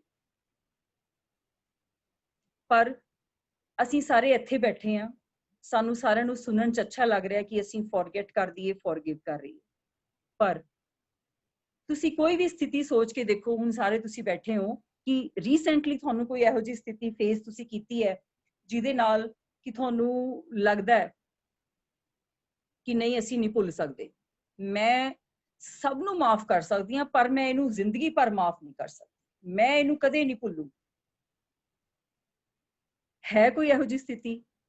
ਤਾਂ ਤੁਸੀਂ ਦੇਖ ਲਓ, ਇਹਦੇ ਵਾਸਤੇ ਜਿਹਦੇ ਅੰਦਰ ਮੋਬਾਈਲ ਦਾ, ਜਿਵੇਂ ਆਪਾਂ ਸਵੇਰੇ ਉੱਠਣ ਸਾਰ ਚਾਰਜ ਕਰਦੇ ਹਾਂ, ਜਿੰਨੀ ਬੈਟਰੀ ਸਾਡੀ ਚਾਰਜਡ ਹੋਊਗੀ ਉਨਾ ਜ਼ਿਆਦਾ ਸਾਨੂੰ ਪੂਰਾ ਦਿਨ ਇਫੈਕਟਿਵਲੀ ਉਹ ਮੋਬਾਈਲ ਨੇ ਕੰਮ ਦੇਣਾ ਹੈ। ਇਸੇ ਤਰੀਕੇ ਦੇ ਨਾਲ ਮਨ ਦੀ ਬੈਟਰੀ ਨੂੰ ਵੀ ਸਵੇਰੇ ਸਵੇਰੇ ਚਾਰਜ ਕਰਨਾ ਜ਼ਰੂਰੀ ਹੈ। ਉਸ ਪਰਮ ਪਿਤਾ ਪਰਮਾਤਮਾ ਦੀ ਜਿਹੜੀ ਸ਼ਕਤੀਆਂ ਹੈ, ਜਿਹੜੀਆਂ ਉਹ ਸਰਵ ਸ਼ਕਤੀਮਾਨ, ਉਹਦੇ ਅੰਦਰ ਹਰ ਕੁਆਲਿਟੀ ਹੈ, ਬੜੀ ਹਾਈ ਫ੍ਰੀਕੁਐਂਸੀ ਤੇ ਉਹ ਪਰਮਾਤਮਾ ਹੈ। ਅਗਰ ਅਸੀਂ ਆਮ ਬੰਦਿਆਂ ਨਾਲ ਜੁੜ ਜਾਂਦੇ ਹਾਂ ਸਵੇਰੇ ਸਵੇਰੇ, ਤਾਂ ਆਮ ਬੰਦਾ ਤਾਂ ਹਰ ਕੋਈ ਡਿਪਰੈਸ਼ਨ ਹੈ। ਵਰਲਡ ਹੈਲਥ ਆਰਗੇਨਾਈਜੇਸ਼ਨ ਨੇ ਕਿਹਾ ਕਿ ਇੰਡੀਆ ਦੇ ਵਿੱਚ ਅੱਜ ਹਰ ਚੌਥਾ ਵਿਅਕਤੀ ਡਿਪਰੈਸ਼ਨ ਦਾ ਮਰੀਜ਼ ਹੈ। ਤੇ ਇਹ ਜਿਹੜੀ ਡਿਪਰੈਸ਼ਨ ਹੈ, ਯਾਨੀ ਕਿ ਐਂਗਜ਼ਾਇਟੀ ਦੇ ਨਾਲ, ਡਰ ਦੇ ਨਾਲ, ਕਿਉਂਕਿ ਅਸੀਂ ਜਿਹੜੀ ਹੈ, ਅਸੀਂ 50% ਬੈਟਰੀਜ਼ ਤੇ ਬੈਠੇ ਸੀਗੇ ਤੇ ਉਹ ਹੁਣ ਘਟਦੀਆਂ ਕੋਰੋਨਾ ਨਾਲ ਹੁਣ 20-10% ਤੇ ਅਸੀਂ ਬੈਠੇ ਹਾਂ ਇਸ ਵੇਲੇ ਸਾਰੇ ਲੋਕ। ਤਾਂ ਉਹਦੇ ਨਾਲ ਕੀ ਹੈ ਕਿ ਬੈਟਰੀਜ਼ ਚਾਰਜ ਕਿਵੇਂ ਹੋਣਗੀਆਂ? ਜਿੰਨਾ ਸਮਾਂ, ਅੱਧਾ ਘੰਟਾ ਜ਼ਰੂਰ ਮੈਂ ਕਹਿੰਦੀ ਹਾਂ ਕਿ ਅਸੀਂ ਜਿਹੜੇ ਲੋਕ ਪਾਠ ਨਹੀਂ ਕਰਦੇ, ਜਪਜੀ ਸਾਹਿਬ ਦਾ ਪਾਠ ਅਸੀਂ ਜ਼ਰੂਰ ਕਰੀਏ। ਤਾਂ ਉਹਦੇ ਨਾਲ ਤੁਸੀਂ ਦੇਖਿਓ, ਚਾਹੇ ਤੁਹਾਨੂੰ ਉਹਦੇ ਅਰਥ ਸਮਝ ਆ ਰਹੇ ਹੈ ਚਾਹੇ ਨਹੀਂ ਆ ਰਹੇ, ਪਰ ਫਿਰ ਵੀ ਬਾਣੀ ਦੇ ਵਿੱਚ ਇੰਨੀ ਸ਼ਕਤੀ ਹੈ, ਇੰਨੀ ਪਾਵਰ ਹੈ ਕਿ ਤੁਸੀਂ ਉਸ ਦਿਨ ਤੇ ਪਿਛਲੇ ਦਿਨ ਦਾ ਫਰਕ ਮਹਿਸੂਸ ਕਰੋ। ਇੱਕ ਹਫਤਾ ਲਗਾਤਾਰ ਤੁਸੀਂ ਇਸ ਚੀਜ਼ ਨੂੰ ਪ੍ਰੈਕਟਿਸ ਕਰਕੇ ਦੇਖੋ, ਤਾਂ you will really feel light. ਔਰ ਤੁਹਾਨੂੰ ਕੋਈ ਜਿਹੜੀ ਪਰਿਸਥਿਤੀ ਹੈ ਕੋਈ ਔਖੀ ਨਹੀਂ ਲੱਗੂਗੀ। ਕੋਈ ਤੁਹਾਨੂੰ ਕੁਛ ਮਰਜ਼ੀ ਤੁਹਾਡੀ ਇਨਸਲਟ ਕਰ ਜੂਗਾ, ਤੁਹਾਨੂੰ ਉਹ ਇਨਸਲਟ ਹੀ ਨਹੀਂ ਲੱਗੂ। ਤੁਹਾਨੂੰ ਲੱਗੂਗਾ ਕਿ ਇਹ ਵਿਅਕਤੀ, ਚਲੋ ਕੋਈ ਗੱਲ ਨਹੀਂ, ਇਹਦੀ ਬੈਟਰੀ ਥੋੜੀ ਘੱਟ ਹੈ, ਜਿਸ ਦਿਨ ਇਹਨੇ ਵੀ ਆਪਣੀ ਬੈਟਰੀ ਚਾਰਜ ਕਰ ਲਈ, ਇਹ ਵੀ ਅੱਛੇ ਸ਼ਬਦ ਬੋਲੂਗਾ, ਇਹ ਵੀ ਮੰਦੀ ਸ਼ਬਦਾਵਲੀ ਨਹੀਂ ਯੂਜ਼ ਕਰੂ। ਤਾਂ ਅਗਰ ਅਸੀਂ ਸਾਰਾ ਦਿਨ ਵਿਚਰਨਾ ਹੈ ਆਪਣੇ ਆਫਿਸ ਦੇ ਵਿੱਚ, ਆਪਣੇ ਸਟਾਫ ਨਾਲ, ਆਪਣੇ ਸਟੂਡੈਂਟਸ ਦੇ ਨਾਲ, ਕੋਲੀਗਸ ਦੇ ਨਾਲ, ਤਾਂ ਸਾਰੇ ਇਸ ਵੇਲੇ ਕਿਉਂਕਿ ਡਾਊਨ ਬੈਟਰੀਜ਼ ਦੇ ਨਾਲ ਚੱਲ ਰਹੇ ਹੈ। ਤਾਂ ਜਦੋਂ ਡਾਊਨ ਬੈਟਰੀ ਦੇ ਨਾਲ ਕਨੈਕਟ ਹੁੰਦੀ ਹੈ ਤਾਂ ਆਬਵੀਅਸਲੀ ਜਿਹੜੇ ਹੈ ਲੜਾਈ ਝਗੜੇ ਉਹ ਹੋਣੇ ਹੀ ਹੋਣੇ। ਤਾਂ ਅਸੀਂ ਸੁਬਹ ਜਿਹੜੀ ਹੈ ਇਹ ਚਾਰਜਿੰਗ ਜ਼ਰੂਰ ਕਰਨੀ। ਪਹਿਲਾ ਕੰਮ ਬੁੱਧੀ ਦਾ ਹੈਗਾ ਕਿ ਫੈਸਲਾ ਜਿਹੜਾ ਹੈਗਾ ਉਹ ਅਸੀਂ ਜ਼ਿੰਦਗੀ ਦਾ ਅਸੀਂ ਦੇਖਣਾ ਹੈ ਕਿ ਜੀਵਨ ਦੇ ਵਿੱਚ ਸਹੀ ਕੀ ਹੈ, ਗਲਤ ਕੀ ਹੈ, ਅਸੀਂ ਕਿੱਧਰਲੀ ਸਾਈਡ ਜਾਣਾ ਹੈ। ਸਾਡੇ ਕੋਲ ਇੰਟਰਨੈਟ ਦੇ ਵਿੱਚ ਬਹੁਤ ਅੱਛੀਆਂ ਚੀਜ਼ਾਂ ਵੀ ਹੈ, ਬੁਰੀਆਂ ਵੀ ਹੈ। ਸਾਡੀ ਚੋਇਸ ਕੀ ਹੈ, ਸਾਡਾ ਰੁਖ ਕਿੱਧਰਲੀ ਸਾਈਡ ਹੈ। ਤਾਂ ਦੂਸਰਾ ਕੰਮ ਬੁੱਧੀ ਦਾ ਹੈਗਾ ਅੰਡਰਸਟੈਂਡਿੰਗ, ਸਮਝ। ਕਹਿੰਦੇ ਜਿੰਨੀ ਸ਼ਾਰਪਨਡ ਤੁਹਾਡਾ ਇੰਟੈਲੈਕਟ ਹੋਊਗਾ, ਅੰਡਰਸਟੈਂਡਿੰਗ ਤੁਹਾਡੀ ਓਨੀ ਗੂੜੀ ਹੁੰਦੀ ਜਾਊਗੀ। ਜਿੰਨੀ ਬੁੱਧੀ ਸ਼ਾਰਪ ਹੋਊਗੀ, ਸਮਝ ਵੀ ਓਨੀ ਡੂੰਗੀ ਹੋਊਗੀ। ਤੇ ਜਿਹੜਾ ਸ਼ਾਰਪ ਬੁੱਧੀ ਹੈ ਜਿਹੜੀ, ਉਹ ਪਰਮਾਤਮਾ ਦੇ ਗਿਆਨ ਦੇ ਨਾਲ ਹੀ ਹੋਊਗੀ। ਜਿੰਨਾ ਅਸੀਂ ਲਿਟਰੇਚਰ ਪੜਾਂਗੇ, ਕਿੰਨੇ ਵਿਦਵਾਨਾਂ ਨੇ ਕਿਤਾਬਾਂ ਲਿਖੀਆਂ ਹੋਈਆਂ, ਟੀਕੇ ਲਿਖੇ ਹੋਏ ਹੈ, ਜਿੰਨਾ ਅਸੀਂ ਜਦੋਂ ਸਮਾਂ ਮਿਲੇ, ਤਾਂ ਹੁਣ ਉਹ ਸਮਾਂ ਹੈ ਜਿਹੜਾ ਕਿ ਸਪਿਰਿਚੁਅਲ ਅਗਰ ਅਸੀਂ ਸਪਿਰਿਚੁਅਲੀ ਨਹੀਂ ਕਨੈਕਟਡ ਹੁੰਦੇ। ਪਹਿਲਾਂ ਹੁੰਦਾ ਸੀ ਇੰਟੈਲੀਜੈਂਟ ਕੋਸ਼ੈਂਟ ਦੇਖਿਆ ਜਾਂਦਾ ਸੀ ਬੱਚੇ ਦਾ, IQ ਲੈਵਲ, ਪਰ ਅੱਜ ਕੱਲ ਜਿਹੜਾ ਹੈ EQ ਲੈਵਲ, ਇਮੋਸ਼ਨਲ ਕੋਸ਼ੈਂਟ, ਤਾਂ ਉਹ ਸਪਿਰਿਚੁਅਲਿਜ਼ਮ ਤੋਂ ਬਿਨਾਂ ਨਹੀਂ ਤੁਹਾਡਾ ਅਪ ਹੋ ਸਕਦਾ। ਤਾਂ ਉਹ ਪਰਮਾਤਮਾ ਦਾ ਜਿਹੜਾ ਗਿਆਨ ਹੈ ਉਹਨੂੰ ਸਮਝਣਾ ਅੱਜ ਦੀ ਨੀਡ ਆਫ ਦਾ ਆਵਰ। ਤੇ ਸ਼ਾਰਪ ਬੁੱਧੀ ਉਹੀ ਹੋਊਗੀ ਜਿਹੜੀ ਪਿਓਰ ਹੈ, ਜਿਹਦੇ ਅੰਦਰ ਸ਼ੁੱਧਤਾ ਹੈ, ਜਿਹਦੇ ਅੰਦਰ ਮਿਲਾਵਟ ਨਹੀਂ ਹੈਗੀ। ਜਿੰਨੀ ਬੁੱਧੀ 'ਚ ਸ਼ੁੱਧਤਾ ਹੋਊਗੀ ਓਨਾ ਗਿਆਨ ਸਾਨੂੰ ਜ਼ਿਆਦਾ ਸਮਝ ਆਊਗਾ। ਅਦਰਵਾਈਜ਼ ਆਮ ਬੰਦੇ ਨੂੰ ਇਹ ਗੁਰਬਾਣੀ ਦੀ ਗੱਲਾਂ ਤੁਸੀਂ ਕਰਨ ਲੱਗ ਜਾਓ ਨਾ, ਕਿਸੇ ਨੂੰ ਉਹ ਕਹੂਗਾ ਕੋਈ ਗੱਲ ਨਹੀਂ ਤੂੰ ਆਪਦਾ ਸਤਸੰਗ ਚਲਾ, ਮੈਂ ਤਾਂ ਮੈਂ ਫਿਰ ਕਦੇ ਸੁਣੂਗਾ। ਤੇ ਆਮ ਬੰਦੇ ਦੀ ਸਮਝ ਦੇ ਵਿੱਚ ਇਹ ਗੱਲਾਂ ਨਹੀਂ ਆ ਸਕਦੀਆਂ। ਤਾਂ ਉਹਦੇ ਲਈ ਸਾਨੂੰ ਆਪਣੇ ਮਨ ਨੂੰ, ਆਪਣੇ ਕੰਮਾਂ ਨੂੰ, ਆਪਣੇ ਵਿਹਾਰ ਨੂੰ, ਉਹਦੇ ਵਿੱਚ ਸ਼ੁੱਧਤਾ, ਪਿਓਰਿਟੀ ਜ਼ਰੂਰ ਲੈ ਕੇ ਆਉਣੀ। ਔਰ ਇਹ ਉਸ ਪਰਮਾਤਮਾ ਦੇ ਕਨੈਕਸ਼ਨ ਤੋਂ ਬਿਨਾਂ ਨਹੀਂ ਹੋ ਸਕਦਾ। ਤਾਂ ਅੱਜ ਯੋਗ ਦਿਵਸ ਮਨਾ ਰਹੇ। ਯੋਗ ਮੀਨਸ ਸਾਡਾ ਕਨੈਕਸ਼ਨ ਉਸ ਪਰਮਾਤਮਾ ਦੇ ਨਾਲ। ਤਾਂ ਕਹਿੰਦੇ ਜਿਹੜਾ ਸ਼ੇਰਨੀ ਦਾ ਦੁੱਧ ਹੈ ਨਾ, ਉਹ ਸੋਨੇ ਦੇ ਬਰਤਨ 'ਚ ਹੀ ਸਮਾਉਂਦਾ ਹੈ। ਤਾਂ ਅਸੀਂ ਆਪਣੇ ਜਿਹੜੇ ਕੰਨ ਹੈਗੇ ਹੈ, ਇਹਨਾਂ ਨੂੰ ਸੋਨੇ ਦੇ ਬਰਤਨ ਬਣਾਉਣੇ ਹੈ। 24 ਕੈਰਟ ਜਿਹੜਾ ਸ਼ੁੱਧ ਸੋਨਾ ਹੁੰਦਾ ਹੈ, ਇੰਨੀ ਸ਼ੁੱਧਤਾ ਕਿ ਅਸੀਂ ਸਿਰਫ ਅੱਛੀਆਂ ਗੱਲਾਂ ਹੀ ਸਾਡੇ ਕੰਨ ਸੁਣਨ। ਠੀਕ ਹੈ, ਕੰਨ ਜਿਹੜੇ ਸਮੁੰਦਰ ਵਰਗੇ ਹੋਣ ਕਿ ਜਿਹੜਾ ਸਾਰਾ ਗਿਆਨ ਹੈ, ਜਿਹੜਾ ਸਮੁੰਦਰ, ਗੁਰੂ ਗ੍ਰੰਥ ਸਾਹਿਬ, ਸਾਰਾ ਸਮੁੰਦਰ ਉਹ ਸਾਡੇ ਅੰਦਰ ਸਮਾ ਜੇ, ਸਾਰਾ ਗਿਆਨ ਗ੍ਰਹਿਣ ਕਰਨ ਦੀ ਸਾਡੇ ਅੰਦਰ ਸਮਰੱਥਾ ਆ ਜੇ। ਇਹ ਅਸੀਂ ਅਰਦਾਸ ਕਰਨੀ ਹੈ ਸਵੇਰੇ ਸਵੇਰੇ ਉਸ ਪਰਮਾਤਮਾ ਦੇ ਨਾਲ। ਤਾਂ ਇਸ ਤਰੀਕੇ ਦੇ ਨਾਲ ਡਿਸੀਜ਼ਨ, ਤੀਜਾ ਕੰਮ ਹੈਗਾ ਡਿਸੀਜ਼ਨ ਲੈਣਾ, ਯਾਨੀ ਕਿ ਮੈਂ ਇੱਧਰ ਜਾਵਾਂ ਕਿ ਉੱਧਰ ਜਾਵਾਂ। ਇਹ ਬੁੱਧੀ ਨੇ ਨਿਰਣਾ ਕਰਨਾ ਹੁੰਦਾ ਹੈ ਕਿ ਮੈਂ ਕਿਤੇ ਜਾਣਾ ਤਾਂ ਹੈ ਨਹੀਂ, ਲੋਕਡਾਊਨ ਚੱਲ ਰਿਹਾ ਹੈ, ਮੈਂ ਉੱਠਾਂ ਕਿ ਨਾ ਉੱਠਾਂ, ਉੱਠ ਕੇ ਕਰਨਾ ਵੀ ਕੀ ਹੈ, ਚਲੋ ਸੁੱਤੇ ਰਹੋ। ਯਾਨੀ ਕਿ ਇਹ ਬੁੱਧੀ ਨੇ ਨਿਰਣਾ ਲੈਣਾ ਹੈ ਕਿ ਮੈਂ ਅੰਮ੍ਰਿਤ ਵੇਲੇ, ਜਦੋਂ ਕਿ ਸਾਰਾ ਵਾਤਾਵਰਣ ਸ਼ਾਂਤ ਹੈ, ਮੈਂ ਆਪਣਾ ਜਦੋਂ ਉਸ ਪਰਮਾਤਮਾ ਦੇ ਨਾਲ ਨੰਬਰ ਡਾਇਲ ਕਰੂੰਗਾ ਤਾਂ ਮੇਰਾ ਈਜ਼ੀਲੀ ਕਨੈਕਸ਼ਨ ਜੁੜ ਜੂਗਾ। ਤੁਸੀਂ ਦੇਖੋ ਜਿਹੜੇ ਕੰਮ ਮੇਰੇ ਕਈ ਵਾਰੀ ਇੰਟਰਨੈਟ ਤੇ ਸ਼ਾਮ ਰਾਤ ਨੂੰ ਨਹੀਂ ਹੋ ਰਹੇ ਹੁੰਦੇ, ਤਾਂ ਮੈਂ ਅੰਮ੍ਰਿਤ ਵੇਲੇ ਕਈ ਵਾਰੀ ਕਰ ਲਾਂ ਤਾਂ ਇੰਟਰਨੈਟ ਬੜਾ ਫਾਸਟ ਚੱਲਦਾ। ਜੇ ਅਸੀਂ ਮੋਬਾਈਲ ਦੀ ਚਾਰਜਿੰਗ ਕਰਨੀ ਹੋਵੇ ਨਾ, ਫਾਸਟ ਚਾਰਜਿੰਗ ਕਰਨੀ ਹੋਵੇ, ਹੁਣ ਇਸ ਵੇਲੇ ਸਾਨੂੰ ਫਾਸਟ ਚਾਰਜਿੰਗ ਦੀ ਲੋੜ ਹੈ। ਅਸੀਂ ਲੋਕ ਬਹੁਤ ਜ਼ਿਆਦਾ ਲੋਅਰ ਲੈਵਲ ਤੇ ਆਏ ਹੋਏ ਹਾਂ, ਸਾਡੀਆਂ ਬੈਟਰੀਜ਼ ਡਾਊਨ ਹੈ। ਤਾਂ ਫਾਸਟ ਚਾਰਜਿੰਗ ਵਾਸਤੇ ਅਸੀਂ ਫਲਾਈਟ ਮੋਡ ਤੇ ਕਰ ਦਿੰਦੇ ਹਾਂ। ਮੋਬਾਈਲ ਨੂੰ ਫਲਾਈਟ ਮੋਡ ਤੇ ਜਦੋਂ ਅਸੀਂ ਕਰ ਦਈਏ ਤਾਂ ਚਾਰਜਿੰਗ ਫਾਸਟ ਹੋਣੀ ਸ਼ੁਰੂ ਹੋ ਜਾਂਦੀ ਹੈ। ਤਾਂ ਇਸੇ ਤਰੀਕੇ ਦੇ ਨਾਲ ਅਸੀਂ ਫਲਾਈਟ ਮੋਡ ਦੇ ਵਿੱਚ ਕਦੋਂ ਆਉਂਦੇ ਹਾਂ? ਜਦੋਂ ਅਸੀਂ ਉਸ ਪਰਮਾਤਮਾ ਦੇ ਨਾਲ ਕਨੈਕਟ ਹੁੰਦੇ ਹਾਂ। ਉਹ ਸਰਵ ਸ਼ਕਤੀਆਂ ਜਿਹਦੇ ਕੋਲ, ਜਿਹੜਾ ਹਰੇਕ ਨੂੰ ਬਖਸ਼ ਦਿੰਦਾ ਹੈ, ਵੱਡੇ ਤੋਂ ਵੱਡਾ ਗੁਨਾਹਗਾਰ ਹੈ ਉਹਦੇ ਮਾਫ ਕਰ ਦਿੰਦਾ, ਹਰੇਕ ਨੂੰ ਰੋਟੀ ਦੇ ਰਿਹਾ, ਹਰੇਕ ਨੂੰ ਰਿਜ਼ਕ ਦੇ ਰਿਹਾ। ਤਾਂ ਉਹ ਪਰਮਾਤਮਾ ਜਿਵੇਂ ਅਸੀਂ ਉਸ ਫ੍ਰੀਕੁਐਂਸੀ ਦੇ ਨਾਲ ਕਨੈਕਟ ਹੋਵਾਂਗੇ ਤਾਂ ਸਾਡੇ ਅੰਦਰ ਉਹ ਵਾਈਬ੍ਰੇਸ਼ਨਸ ਆਉਣੀਆਂ ਸ਼ੁਰੂ ਹੋ ਜਾਂਦੀਆਂ, ਸੰਗ ਦਾ ਰੰਗ ਲੱਗਣਾ ਸ਼ੁਰੂ ਹੋ ਜਾਂਦਾ। ਤਾਂ ਸਾਡੇ ਫੇਸ ਤੋਂ ਰਿਫਲੈਕਟ ਹੁੰਦੀ ਹੈ ਕਿ ਸਾਡੀ ਜਿਹੜੀ ਸੋਚ ਹੈ। ਕਈ ਵਾਰ ਤੁਸੀਂ ਦੇਖਿਆ ਹੋਣਾ ਬਹੁਤ ਜ਼ਿਆਦਾ ਤਿਉੜੀਆਂ ਪਈਆਂ ਹੁੰਦੀਆਂ ਕਿਸੇ ਦੇ ਨਾ, ਉਹ ਅੰਦਰਲੀ ਜਿਹੜੀ ਸੋਚ ਹੈ ਬਾਹਰ ਤੁਹਾਡੇ ਰਿਫਲੈਕਟ ਹੋ ਰਹੀ ਹੁੰਦੀ ਹੈ, ਤੁਹਾਡਾ ਇੱਕ એનર્ਜੀ ਫੀਲਡ ਕ੍ਰੀਏਟ ਹੋ ਰਿਹਾ ਹੁੰਦਾ ਹੈ। ਤਾਂ ਅਸੀਂ ਕਈ ਵਾਰੀ ਦਿਲ ਨਹੀਂ ਕਰਦਾ ਹੁੰਦਾ ਅਸੀਂ ਕਿਸੇ ਦੇ ਨਾਲ ਗੱਲ ਕਰੀਏ, ਔਰ ਕਈ ਵਾਰੀ ਕੁਝ ਲੋਕ ਇਹੋ ਜਿਹੇ ਹੁੰਦੇ ਆ ਜਿਹਦੇ ਨਾਲ ਸਾਨੂੰ ਲੱਗਦਾ ਕਿ ਅਸੀਂ ਕਾਫੀ ਗੱਲਾਂ ਕਰੀਏ, ਇਹਨਾਂ ਨੂੰ ਹੋਰ ਪੁੱਛੀਏ, ਹੋਰ ਬੈਠੋ ਥੋੜੀ ਦੇਰ, ਇਹਨਾਂ ਦੀ ਕੰਪਨੀ ਅਸੀਂ ਹੋਰ ਇੰਜੋਏ ਕਰੀਏ। ਤਾਂ ਇਸੇ ਤਰੀਕੇ ਦੇ ਨਾਲ ਜਿਵੇਂ ਬੁੱਧੀ ਦੀ ਗੱਲ ਕਰ ਰਹੀ ਹਾਂ, ਚੌਥੇ ਨੰਬਰ ਤੇ ਹੁੰਦਾ ਕਿ ਡਿਸਕ੍ਰਿਮੀਨੇਟ। ਇਹ ਵੀ ਕੰਮ ਬੁੱਧੀ ਕਰਦੀ ਹੈ, ਪਰਖਦੀ ਹੈ ਕਿ ਸੱਚ ਕੀ ਹੈ, ਝੂਠ ਕੀ ਹੈ।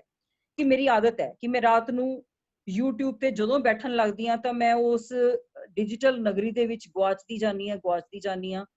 ਤਾਂ ਮੈਂ ਇਹ ਦੇਖਣਾ ਕਿ ਮੇਰੇ ਲਈ ਇਹ ਠੀਕ ਹੈ, ਮੇਰਾ ਕਿੰਨਾ ਸਮਾਂ ਜ਼ਾਇਆ ਹੋ ਰਿਹਾ ਹੈ, ਮੇਰੀ ਲਾਈਫ ਦੇ ਵਿੱਚ ਮੇਰਾ ਇੱਕ ਪਲ ਕਿੰਨਾ ਇੰਪੋਰਟੈਂਟ ਹੈ, ਔਰ ਮੇਰਾ ਕਿੰਨਾ ਸਮਾਂ ਜਿਹੜਾ ਹੈ ਡਿਜੀਟਲ ਨਗਰੀ ਦੇ ਵਿੱਚ ਵੇਸਟ ਹੋ ਰਿਹਾ। ਠੀਕ ਹੈ, ਹੁਣ ਅਸੀਂ ਜ਼ੂਮ ਦੇ ਨਾਲ ਜੁੜੇ ਹੋਏ ਹਾਂ, ਸਾਰੇ ਲੋਕ ਬੜਾ ਇੰਜੋਏ ਕਰ ਰਹੇ ਹਾਂ ਅਸੀਂ ਇਸ ਗੱਲਬਾਤ ਨੂੰ। ਮੈਂ ਦੇਖ ਰਹੀ ਹਾਂ ਸਾਰਿਆਂ ਦੇ ਐਕਸਪ੍ਰੈਸ਼ਨਸ ਵੀ ਮੈਨੂੰ ਨਜ਼ਰ ਆ ਰਹੇ ਆ ਇਸ ਵੇਲੇ। ਔਰ ਕਹਿੰਦੇ ਚੌਥਾ ਜਿਹੜਾ ਹੈਗਾ ਪਰਖਣਾ, ਇਹ ਵੀ ਇੱਕ ਬੁੱਧੀ ਦਾ ਕੰਮ ਹੈਗਾ। ਤਾਂ ਪਰਖ ਵੀ ਸਾਡੀ ਜਿਹੜੀ ਹੈ, ਉਸ ਪਰਖਣ ਦੀ ਸ਼ਕਤੀ ਦੇ ਵਿੱਚ ਵੀ ਇੰਪਰੂਵਮੈਂਟ ਤੁਸੀਂ ਫੀਲ ਕਰੋਗੇ ਜਿਵੇਂ ਉਸ ਫ੍ਰੀਕੁਐਂਸੀ ਦੇ ਨਾਲ ਕਨੈਕਟ ਹੁੰਦੇ ਹੋ ਨਾ। ਤਾਂ ਸਾਡੀਆਂ ਜਿਹੜੀਆਂ ਲਾਈਫ ਸਟਾਈਲ ਡਿਜ਼ੀਜ਼ਸ ਬਣੀਆਂ ਹੋਈਆਂ ਕਿ ਸਾਡੀ ਜੀਵਨ ਸ਼ੈਲੀ ਕਿਹੋ ਜਿਹੀ ਬਣੀ ਹੋਈ ਹੈ, है ना। ਅਸੀਂ ਕੋਈ ਫੈਸਲਾ ਲੈਣਾ ਹੈ, ਕੋਈ ਚੀਜ਼ ਪਰਖ ਕਰਨੀ ਹੈ, ਅਸੀਂ ਉਹਨੂੰ ਡਿਲੇ ਕਰ ਦਿੰਦੇ ਹਾਂ, ਚਲ ਬਾਅਦ ਚ ਦੇਖਦੇ ਹਾਂ, ਇਹਨੂੰ ਬਾਅਦ ਸੋਚਦੇ ਹਾਂ ਨਾ। ਜਿੰਨਾ ਅਸੀਂ ਡਿਲੇ ਕਰਦੇ ਹਾਂ ਉਨਾ ਸਾਡਾ, ਜਦੋਂ ਫੈਸਲਾ ਲੈਣਾ, ਮੈਂ YouTube ਨਹੀਂ ਦੇਖਣਾ ਬਿਨਾਂ, ਜਿੰਨੀ ਦੇਰ ਤੱਕ ਮੈਨੂੰ ਕੋਈ ਲੋੜ ਨਹੀਂ ਹੈਗੀ ਉਨੀ ਦੇਰ ਤੱਕ ਮੈਂ ਉਹਨੂੰ ਨਹੀਂ ਖੋਲਣਾ। ਮੈਂ ਇੱਕ ਵਾਰੀ ਫੈਸਲਾ ਲੈ ਲਿਆ, ਮੈਂ ਧੱਕ ਸੇ ਫੈਸਲਾ ਲੈ ਲਿਆ, ਬਸ ਇਸ ਤੋਂ ਬਾਅਦ ਮੈਂ ਨਹੀਂ। ਮੈਂ ਅਗਰ ਜਿਹੜੀਆਂ ਹੈਗੀਆਂ ਕੋਈ ਵੀ ਕੋਈ ਅਗਰ ਨੌਨ ਵੈਜ ਖਾਂਦਾ ਹੈ ਜਾਂ ਕੋਈ ਹੋਰ ਪ੍ਰੋਬਲਮ ਹੈ, ਮੈਂ ਛੱਡਦਾ, ਅੱਜ ਤੋਂ ਬਾਅਦ ਮੈਂ ਨਹੀਂ ਖਾਣਾ। ਫਾਸਟ ਫੂਡ, ਪੀਜ਼ਾ, 버ਗਰ ਮੈਂ ਛੱਡਦਾ ਅੱਜ ਤੋਂ ਬਾਅਦ। ਯਾਨੀ ਇਹ ਨਹੀਂ ਕਿ ਚਲ ਮੈਂ ਹਫਤਾ ਖਾ ਲੈਣੀ ਫਿਰ ਉਸ ਤੋਂ ਬਾਅਦ ਮੈਂ ਛੱਡੂਗੀ। ਜਦੋਂ ਤੁਸੀਂ ਫੇਰ ਕਰਤਾ ਨਾ, ਡਿਲੇ ਕਰਤਾ, ਟੁਮਾਰੋ ਨੈਵਰ ਕਮਸ। ਜਦੋਂ ਫੈਸਲਾ ਲੈਣਾ ਹੈ ਉਸੇ ਸਮੇਂ ਜੇ ਲੈ ਲਿਆ ਤਾਂ ਲੈ ਲਿਆ, ਡਨ। ਤਾਂ ਇਹ ਸਾਡੀਆਂ ਜਿਹੜੀਆਂ ਲਾਈਫ ਸਟਾਈਲ ਡਿਜ਼ੀਜ਼ਸ ਹੈਗੀਆਂ ਨਾ, ਕਿ ਇਹ ਸਾਨੂੰ ਰੋਗ ਲੱਗੇ ਹੋਏ ਆ, ਸਰਵਾਈਕਲ ਦੀ ਪ੍ਰੋਬਲਮ ਹੈ, ਕੋਈ ਹੋਰ ਪ੍ਰੋਬਲਮਸ ਹੈ, ਸਾਈਕੋਸੋਮੈਟਿਕ ਡਿਜ਼ੀਜ਼ਸ ਹੈਗੇ, ਇਹ ਸਾਡੇ ਹੱਥ ਵਾਸੀ ਹੈ। ਕਹਿੰਦੇ ਸਾਰੀਆਂ ਬਿਮਾਰੀਆਂ ਮਨ ਦੇ ਨਾਲ ਜੁੜੀਆਂ ਹੋਈਆਂ। ਤਾਂ ਉਸ ਤੇ ਵੀ ਬੜੀ ਅੱਛੀ ਇੱਕ ਸਟੋਰੀ ਮੈਨੂੰ ਯਾਦ ਆ ਰਹੀ ਹੈ, ਪਰ ਮੈਨੂੰ ਲੱਗਦਾ ਸ਼ਾਇਦ ਇੰਦਰਪ੍ਰੀਤ ਮੈਮ ਸਮਾਂ ਸਾਨੂੰ ਇਜਾਜ਼ਤ ਨਹੀਂ ਦੇ ਰਿਹਾ, ਹਨਾ। ਮੈਂ ਫਟਾਫਟ ਤੁਹਾਨੂੰ ਇੱਕ ਵਾਰੀ ਰੀਕਾਲ ਕਰਦੀ ਹਾਂ ਕਿ ਇੱਕ ਹੋਰ ਜਿਹੜਾ 5ਵਾਂ ਕੰਮ ਹੈਗਾ ਧਾਰਨ ਕਰਨਾ, ਕਿ ਅਸੀਂ ਉਸ ਗਿਆਨ ਨੂੰ ਧਾਰਨ ਕਰਨ ਦੀ ਸਮਰੱਥਾ, ਇੰਬਾਈਬ ਕਰਨਾ, ਇਹ ਵੀ ਬੁੱਧੀ ਕਰਦੀ ਹੈ। ਜੇ ਜਿੰਨੀ ਪਵਿੱਤਰਤਾ ਹੋਊਗੀ ਬੁੱਧੀ ਦੇ ਵਿੱਚ ਉਹਨਾਂ ਉਹ ਵਧੀਆ। ਇਹ ਨਹੀਂ ਕਿ ਅਸੀਂ ਚਲੋ 5 ਕਕਾਰ ਪਾ ਲਏ, ਠੀਕ ਹੈ, ਅਸੀਂ ਸਿੱਖ ਬਣ ਗਏ। ਸਿੱਖ ਮਤਲਬ ਅਸੀਂ ਰੋਜ਼ ਹਰ ਪਲ ਹਰ ਕਿਸੇ ਤੋਂ ਸਿੱਖ ਰਹੇ ਹਾਂ। ਸਾਡੀ ਜਿਹੜੀ ਕਿਉਰਿਓਸਿਟੀ ਹੈਗੀ ਹੈ ਉਹ ਹਰ ਟਾਈਮ ਬਣੀ ਰਹਿਣੀ ਚਾਹੀਦੀ ਹੈ ਉਸ ਗਿਆਨ ਨੂੰ ਗ੍ਰਹਿਣ ਕਰਨ ਵਾਸਤੇ। ਇਸੇ ਤਰੀਕੇ ਨਾਲ 6ਵੀਂ ਜਿਹੜਾ ਕੰਮ ਜਿਹੜਾ ਬੁੱਧੀ ਕਰ ਰਹੀ ਹੈ, ਰੈਸ਼ਨਲਾਈਜੇਸ਼ਨ, ਤਰਕ ਕਰਦੀ ਹੈ ਕਿ ਸਹੀ ਕੀ ਹੈ, ਗਲਤ ਕੀ ਹੈ। ਯਾਨੀ ਕਿ ਸਾਇੰਟੀਫਿਕ ਲੌਜਿਕ ਅਸੀਂ ਆਪਣੇ ਮਨ ਨੂੰ ਦਿੰਦੇ ਹਾਂ। ਮਨ ਇੱਕ ਛੋਟਾ ਜਿਹਾ ਬੱਚਾ ਹੈ।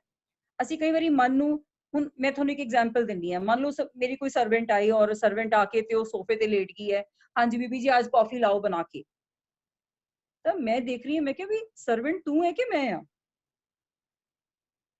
ਤਾਂ ਯਾਨੀ ਕਿ ਮਨ ਦੇ ਮਾਲਿਕ ਅਸੀਂ ਆ, ਪਰ ਮਨ ਸਾਨੂੰ ਕਹਿੰਦਾ ਨਹੀਂ ਨਹੀਂ ਆਹ ਮੂਵੀ ਦੇਖ ਲੈ, ਫਿਰ ਪੜਾਂਗੇ, ਪਹਿਲਾਂ ਆਹ ਕਰ ਲਈਏ, ਉਹ ਕਰ ਲਈਏ। ਮਨ ਹਮੇਸ਼ਾ ਸਾਨੂੰ ਨੈਗੇਟਿਵ ਚੀਜ਼ਾਂ ਵੱਲ ਗਾਈਡ ਕਰਦਾ। ਤਾਂ ਅਸੀਂ ਮਨ ਦੇ ਮਗਰ ਹਾਂ ਚਲ ਠੀਕ ਹੈ, ਅੱਛਾ ਉਹ ਮੂਵੀ ਦੇਖ ਆਉਂਦੇ ਆ, ਅੱਛਾ ਐਂ ਕਰ ਲੈਂਦੇ ਆ, ਸ਼ਾਪਿੰਗ ਕਰ ਆਉਂਦੇ। ਯਾਨੀ ਕਿ ਜਿੰਨੀਆਂ ਸਾਰੀਆਂ ਟਾਈਮ ਵੇਸਟੇਜ ਦੀਆਂ ਹੋ ਰਹੀਆਂ, ਤਾਂ ਅਸੀਂ ਮਨ ਨੂੰ ਕਹਿ ਸਕਦੇ ਹਾਂ ਨੋ, ਦਿਸ ਇਜ਼ ਨੋ ਟਾਈਮ। ਮੈਂ ਆਪਣਾ ਕਰੀਅਰ ਬਣਾਉਣਾ ਹੈ, ਮੇਰੇ ਲਈ ਕਰੀਅਰ ਜ਼ਿਆਦਾ ਜ਼ਰੂਰੀ ਹੈ, ਇਸ ਕਰਕੇ ਮੈਂ ਬਿਲਕੁਲ ਨਹੀਂ ਆਹ ਕੰਮ ਕਰਨਾ। ਤੁਸੀਂ ਦੇਖੋ ਜਦੋਂ ਵੀ ਅਸੀਂ ਕੁਝ ਗਲਤ ਕਰਦੇ ਹਾਂ ਤਾਂ ਸਾਡਾ ਮਨ ਦਾ ਇੱਕ ਕਾਰਨਰ ਜ਼ਰੂਰ ਸਾਨੂੰ ধিੱਕਾਰਦਾ ਹੈ ਕਿ ਨਹੀਂ ਤੂੰ ਨਾ ਕਰ, ਪਰ ਅਸੀਂ ਨਹੀਂ, ਉਹਦੀ ਇੱਕ ਪੇਸ਼ ਨਹੀਂ ਚੱਲਣ ਦਿੰਦੇ। ਤਾਂ ਇਹਦਾ ਮਤਲਬ ਉਹ ਮਨ ਸਾਡਾ ਨੌਕਰ ਹੈ, ਅਸੀਂ ਉਹਦੇ ਮਗਰ ਤੁਰੇ ਫਿਰਦੇ ਹਾਂ ਮਾਲਿਕ ਹੁੰਦੇ ਹੋਏ ਵੀ। ਤਾਂ ਅੱਜ ਤੋਂ ਅਸੀਂ ਆਪਣੇ ਮਨ ਨੂੰ ਕੰਟਰੋਲ ਦੇ ਵਿੱਚ ਰੱਖਣਾ ਹੈ, ਠੀਕ ਹੈ।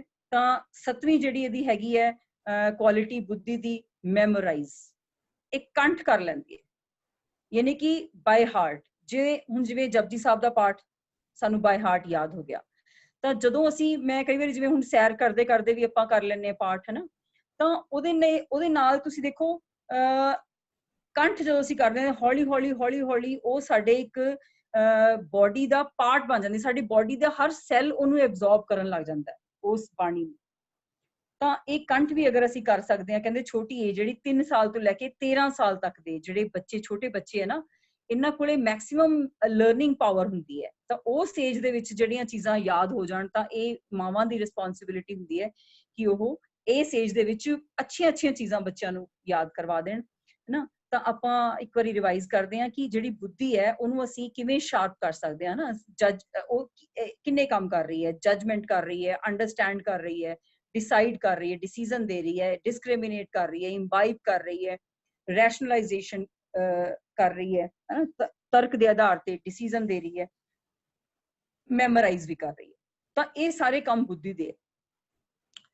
तो असी एक लास्ट दे विच मैं एक छोटी जी पॉइंट्स तो होर भी बहुत सारे हैगे, 8 पौड़ियां दी आपां गल करनी सी, चलो फिर किसी दिन करांगे।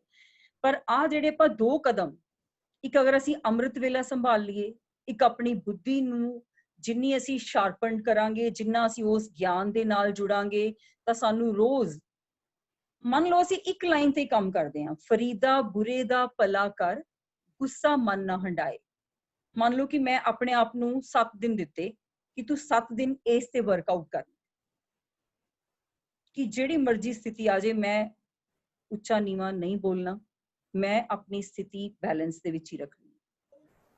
ਅਸੀਂ ਕਦੇ ਨਹੀਂ ਕਹਿਣਾ ਕਿ ਉਹਦੀ ਵਜ੍ਹਾ ਕਰਕੇ ਮੈਂ ਆਏ ਆ, ਉਹਦੀ ਵਜ੍ਹਾ, ਕਿਸੇ ਦੀ ਕੋਈ ਵਜ੍ਹਾ ਨਹੀਂ। ਸਾਰੇ ਆਪਣੇ ਆਪਣੇ ਸੰਸਕਾਰਾਂ ਤੇ ਆਪਣੇ ਆਪਣੇ ਮੈਂਟਲ ਲੈਵਲ ਤੇ ਕੰਮ ਕਰ ਰਹੇ ਹੈ, ਪਰ ਅਸੀਂ ਦੇਖਣਾ ਹੈ ਕਿ ਬਾਹਰ ਜੋ ਮਰਜ਼ੀ ਹੋ ਰਿਹਾ ਹੈ ਪਰ ਮੇਰੀ ਸਥਿਤੀ ਬੈਲੈਂਸਡ ਹੈ, ਮੈਂ ਸਟੇਬਲ। ਇਹ ਜ਼ਿੰਮੇਵਾਰੀ ਸਾਡੀ ਬਣਦੀ ਹੈ। ਤਾਂ ਇਹ ਅਗਰ ਚੀਜ਼ਾਂ ਤੇ ਅਸੀਂ ਅਮਲ ਕਰਦੇ ਹਾਂ ਤਾਂ ਮੈਨੂੰ ਲੱਗਦਾ ਹੈ ਕਿ ਅਸੀਂ ਕਾਫੀ ਹੱਦ ਤੱਕ ਜਿਹੜੇ ਹੈ ਸਕਸੈਸ ਸਾਡੇ ਕਦਮ ਚੁੰਮੂਗੀ। 8 ਪੁਆਇੰਟ ਹੈ ਵੈਸੇ, 8 ਪੌੜੀਆਂ ਦੀ ਜਿਹਦੀ ਮੈਂ ਤੁਹਾਨੂੰ ਸਟਾਰਟਿੰਗ 'ਚ ਗੱਲ ਕੀਤੀ ਸੀ, ਔਰ ਮੈਂ ਆਪਣੀ ਜ਼ਿੰਦਗੀ 'ਚ ਖੁਦ ਦੇਖਿਆ ਕਿ ਇਹ ਸੱਚੀ ਹੈਪਨ ਹੋ ਰਿਹਾ ਹੈ ਕਿ ਇੱਕ ਵਾਰੀ ਸਾਨੂੰ, ਔਰ ਹੈਬਿਟ ਜਦੋਂ ਬਣ ਗਈ, ਹੁਣ ਤੁਸੀਂ ਦੇਖੋ ਅਸੀਂ ਹੈਬਿਟਸ ਜਿਹੋ ਜਿਹੀਆਂ ਮਰਜ਼ੀ ਵਧਾ ਲਈਏ। ਅੱਛਾ, ਇੰਦਰਪ੍ਰੀਤ ਮੈਮ ਦਾ ਮੈਸੇਜ ਆਇਆ, ਮੈਮ ਲਗਾ ਸਕਦੇ ਆਪਾਂ 10 ਮਿੰਟ ਹੋਰ? ਇੰਦਰਪ੍ਰੀਤ ਮੈਮ? ਹਾਂਜੀ ਮੈਮ। ਓਕੇ, ਠੀਕ ਹੈ ਜੀ।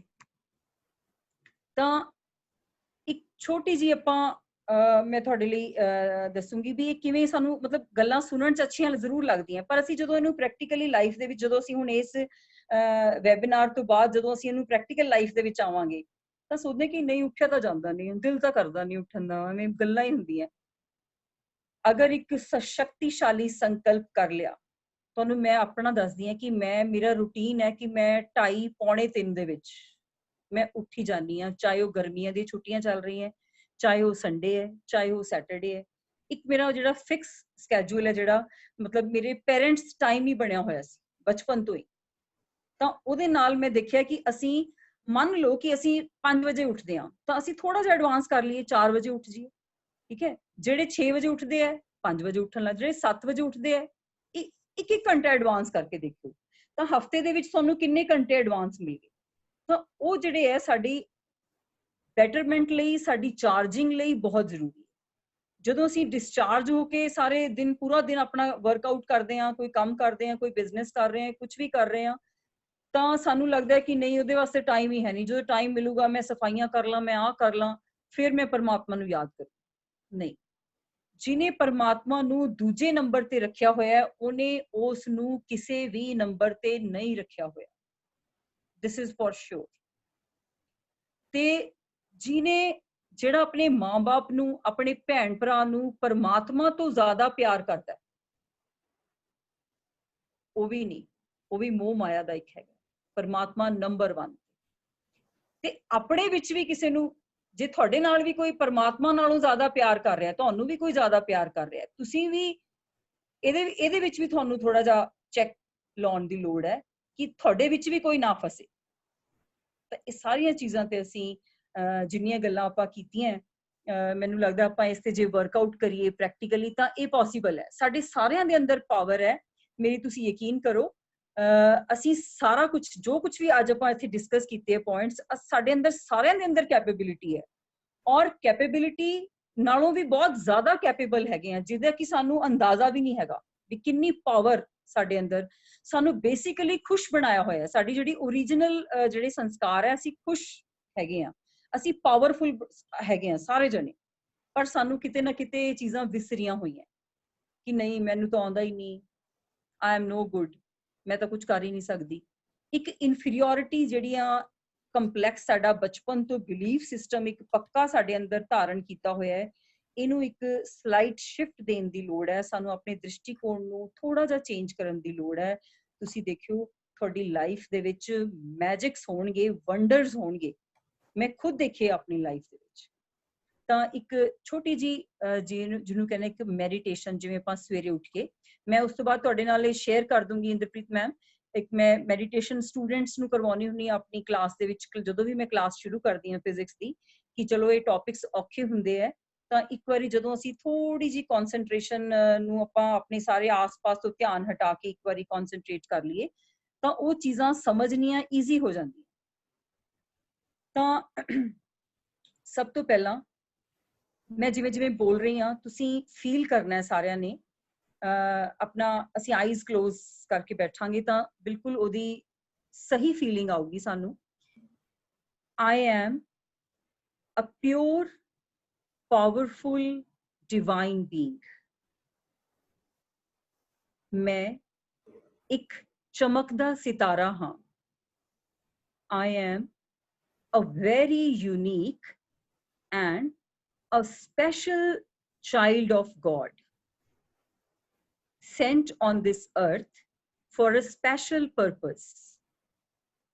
ਹੁਣ ਆਪਣੇ ਆਪ ਨੂੰ ਤੁਸੀਂ ਵਿਜ਼ੂਅਲਾਈਜ਼ ਕਰੋ ਆਪਣੇ ਸਾਹਮਣੇ ਵੇਖੋ ਇੱਕ ਸਿਤਾਰੇ ਵਿੱਚੋਂ ਕਿੰਨੀ ਚਮਕ ਨਿਕਲ ਰਹੀ ਹੈ ਤੁਸੀਂ ਆਪਣੇ ਆਪ ਨੂੰ ਇੱਕ ਸਿਤਾਰਾ ਮੰਨ ਰਹੇ ਹੋ ਉਸ ਆਪਣੇ ਆਪ ਦੇ ਵਿੱਚੋਂ ਦੀ ਇੱਕ ਚਮਕ ਨਿਕਲ ਰਹੀ ਹੈ ਇੱਕ ਸਪਾਰਕਲ ਹੋ ਰਿਹਾ ਉਹ ਸਿਤਾਰਾ ਠੀਕ ਹੈ ਚਾਰੋਂ ਪਾਸੇ ਉਹਦੀ ਚਮਕ ਫੈਲਦੀ ਜਾ ਰਹੀ ਹੈ ਇਸ ਚੀਜ਼ ਨੂੰ ਫੀਲ ਕਰੋ ਜਿਵੇਂ ਇੱਕ ਫਲॉलेस ਡਾਇਮੰਡ ਹੁੰਦਾ ਹੈ ਹੀਰਾ ਜਿਸ ਵਿੱਚ ਕੋਈ ਦਾਗ ਨਹੀਂ everybody is amazed to see my sparkle ਮੇਰੇ ਅੰਦਰਲੀ ਚਮਕ ਨੂੰ ਦੇਖ ਕੇ ਹਰ ਕੋਈ ਹੈਰਾਨ ਹੋ ਰਿਹਾ ਹੈ ਇਸ ਦੁਨੀਆ ਵਿੱਚ ਜਦੋਂ ਚਾਰੇ ਪਾਸੇ ਨੈਗੇਟਿਵਿਟੀ ਹੈ ਲੇਕਿਨ ਫਿਰ ਵੀ ਮੇਰੀ ਚਮਕ ਵਿੱਚ ਕੋਈ ਦਾਗ ਨਹੀਂ ਕੋਈ ਕਮੀ ਨਹੀਂ ਕਿਉਂਕਿ ਮੈਂ ਜਾਣਦੀ ਹਾਂ I am very unique, very special, and I have come here for a special purpose, and that purpose is to receive positivity from my Father, God, and to spread positivity and happiness to everybody I meet.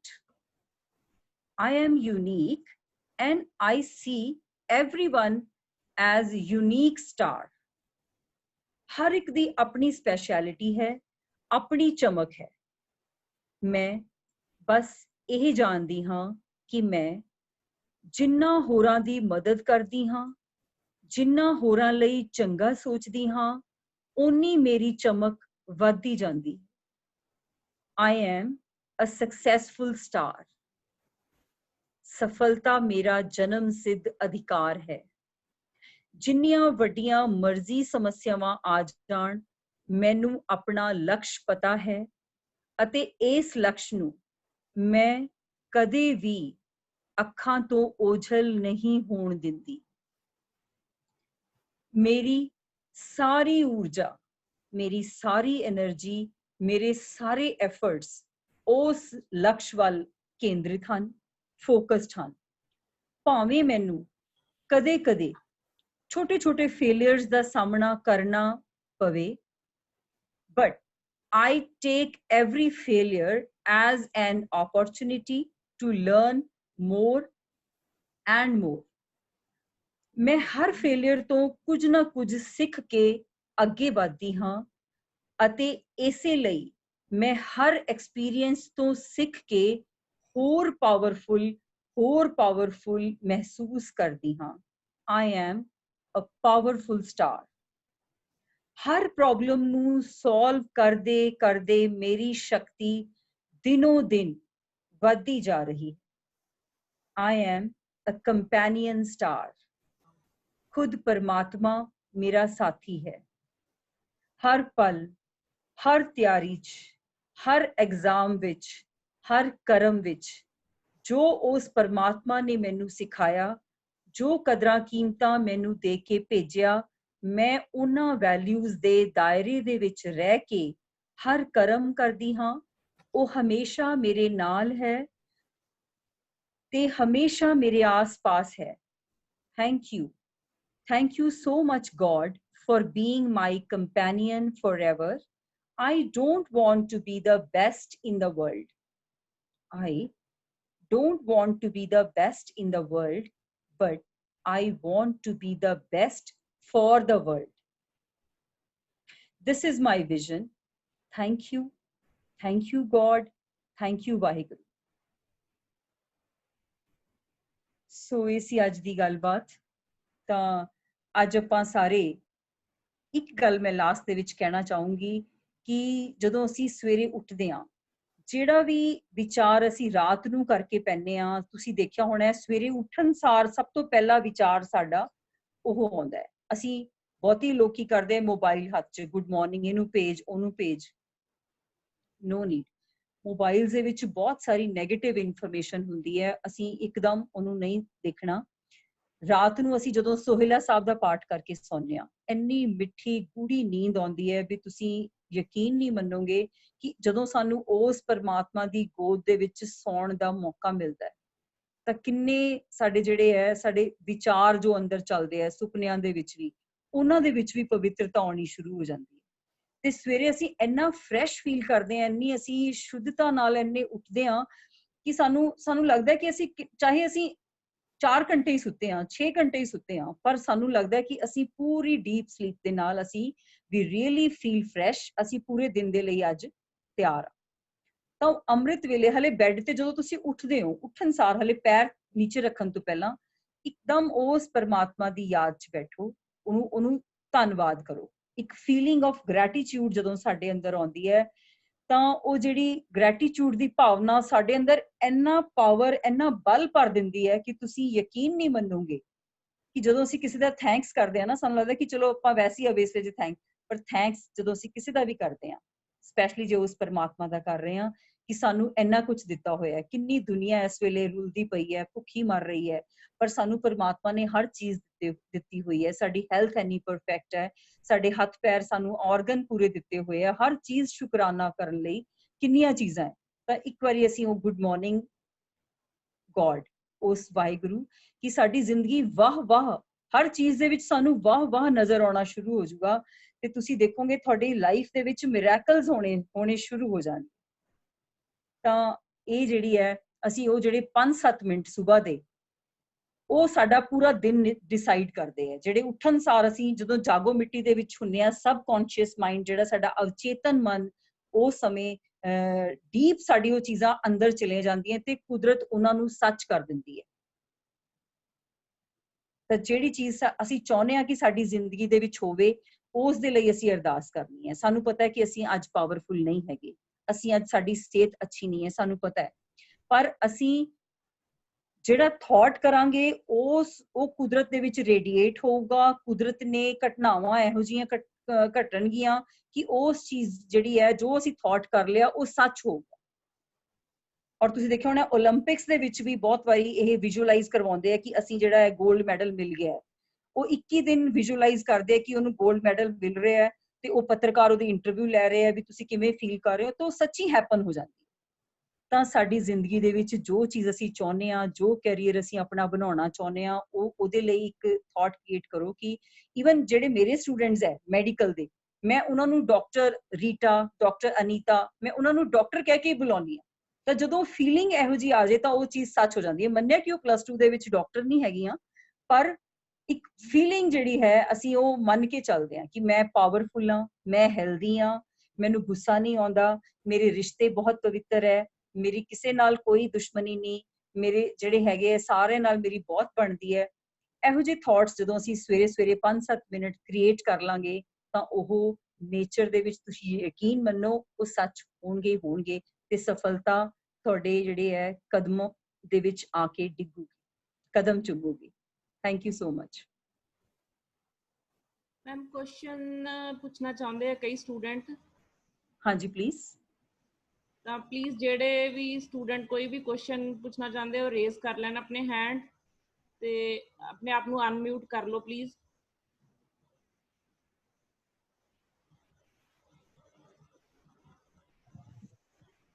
ਹਾਂਜੀ ਬੇਟੇ, ਤੁਸੀਂ raise ਕੀਤਾ ਹੋਇਆ ਸੀ hand, ਕੁਝ ਪੁੱਛਣਾ ਚਾਹੁੰਦੇ ਹੋ?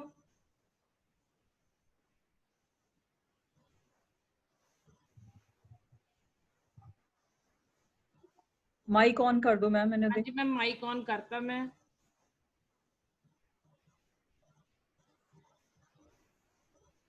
ਸਾਰਿਆਂ ਨੂੰ ਅਨਮਿਊਟ ਕਰ ਦੋ ਇੱਕ ਵਾਰੀ, ਜਿਹਨੇ ਪੁੱਛਣਾ ਹੋਊਗਾ ਪੁੱਛ ਲੈਣਗੇ। ਹਾਂਜੀ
मैम वो कह रहे माइक नहीं अनम्यूट हो रहा ਉਹਨਾਂ ਦਾ।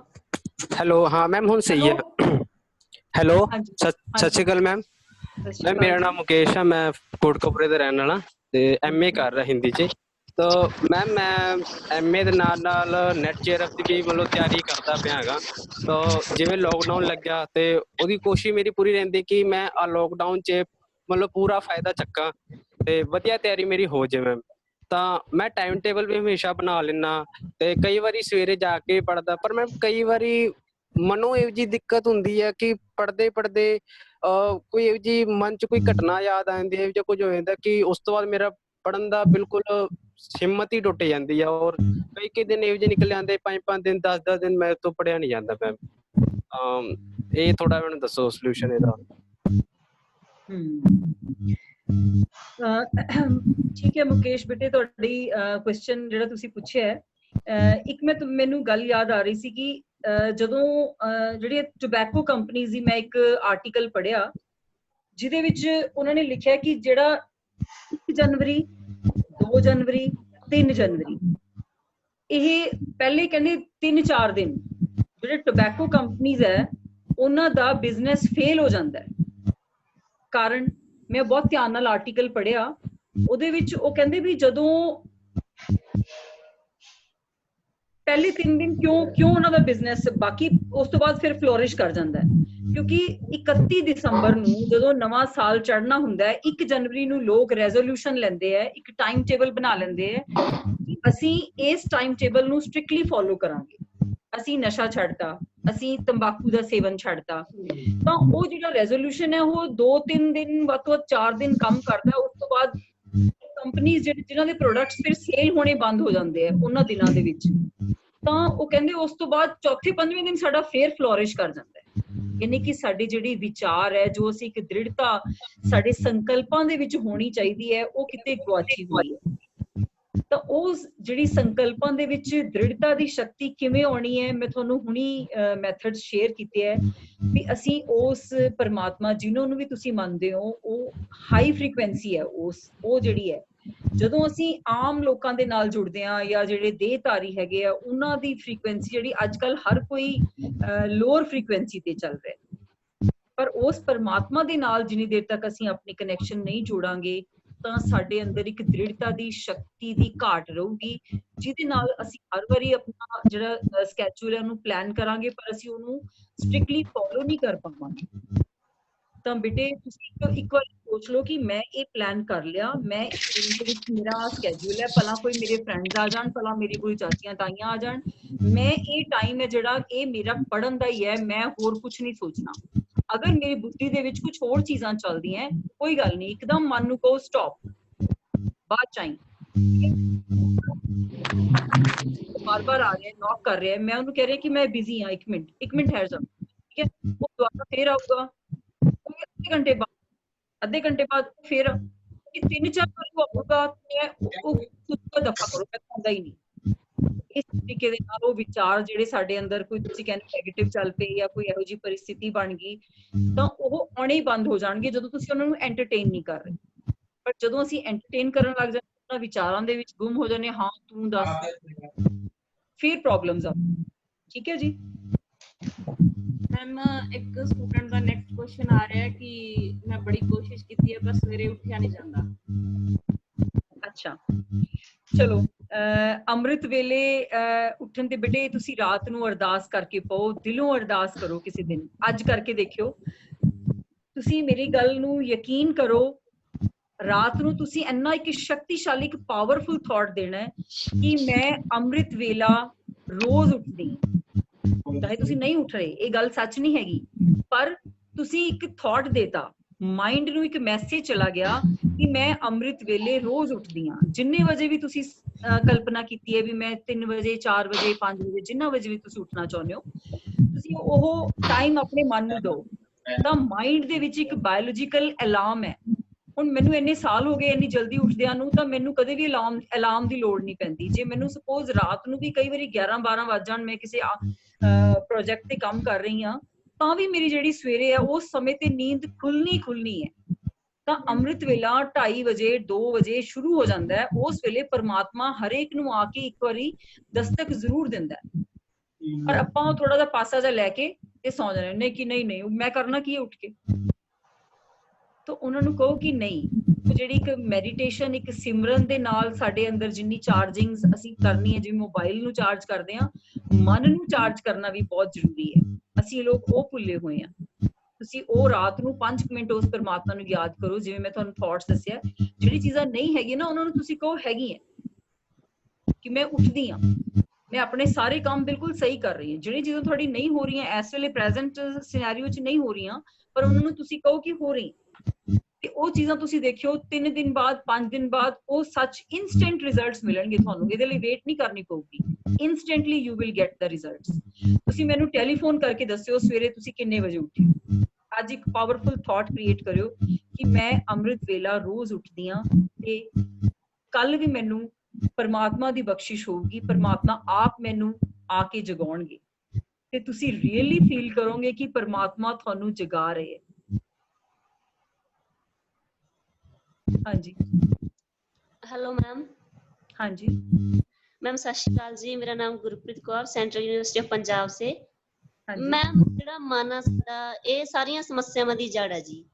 ਤਾਂ ਅਸੀਂ ਜਿੰਨਾ ਵੀ ਪੋਜ਼ਿਟਿਵ ਖੁਦ ਨੂੰ ਰੱਖਦੇ ਆ, ਰੱਖਣ ਦੀ ਬਹੁਤ ਕੋਸ਼ਿਸ਼ ਕਰ ਲੈਂਦੇ ਆ।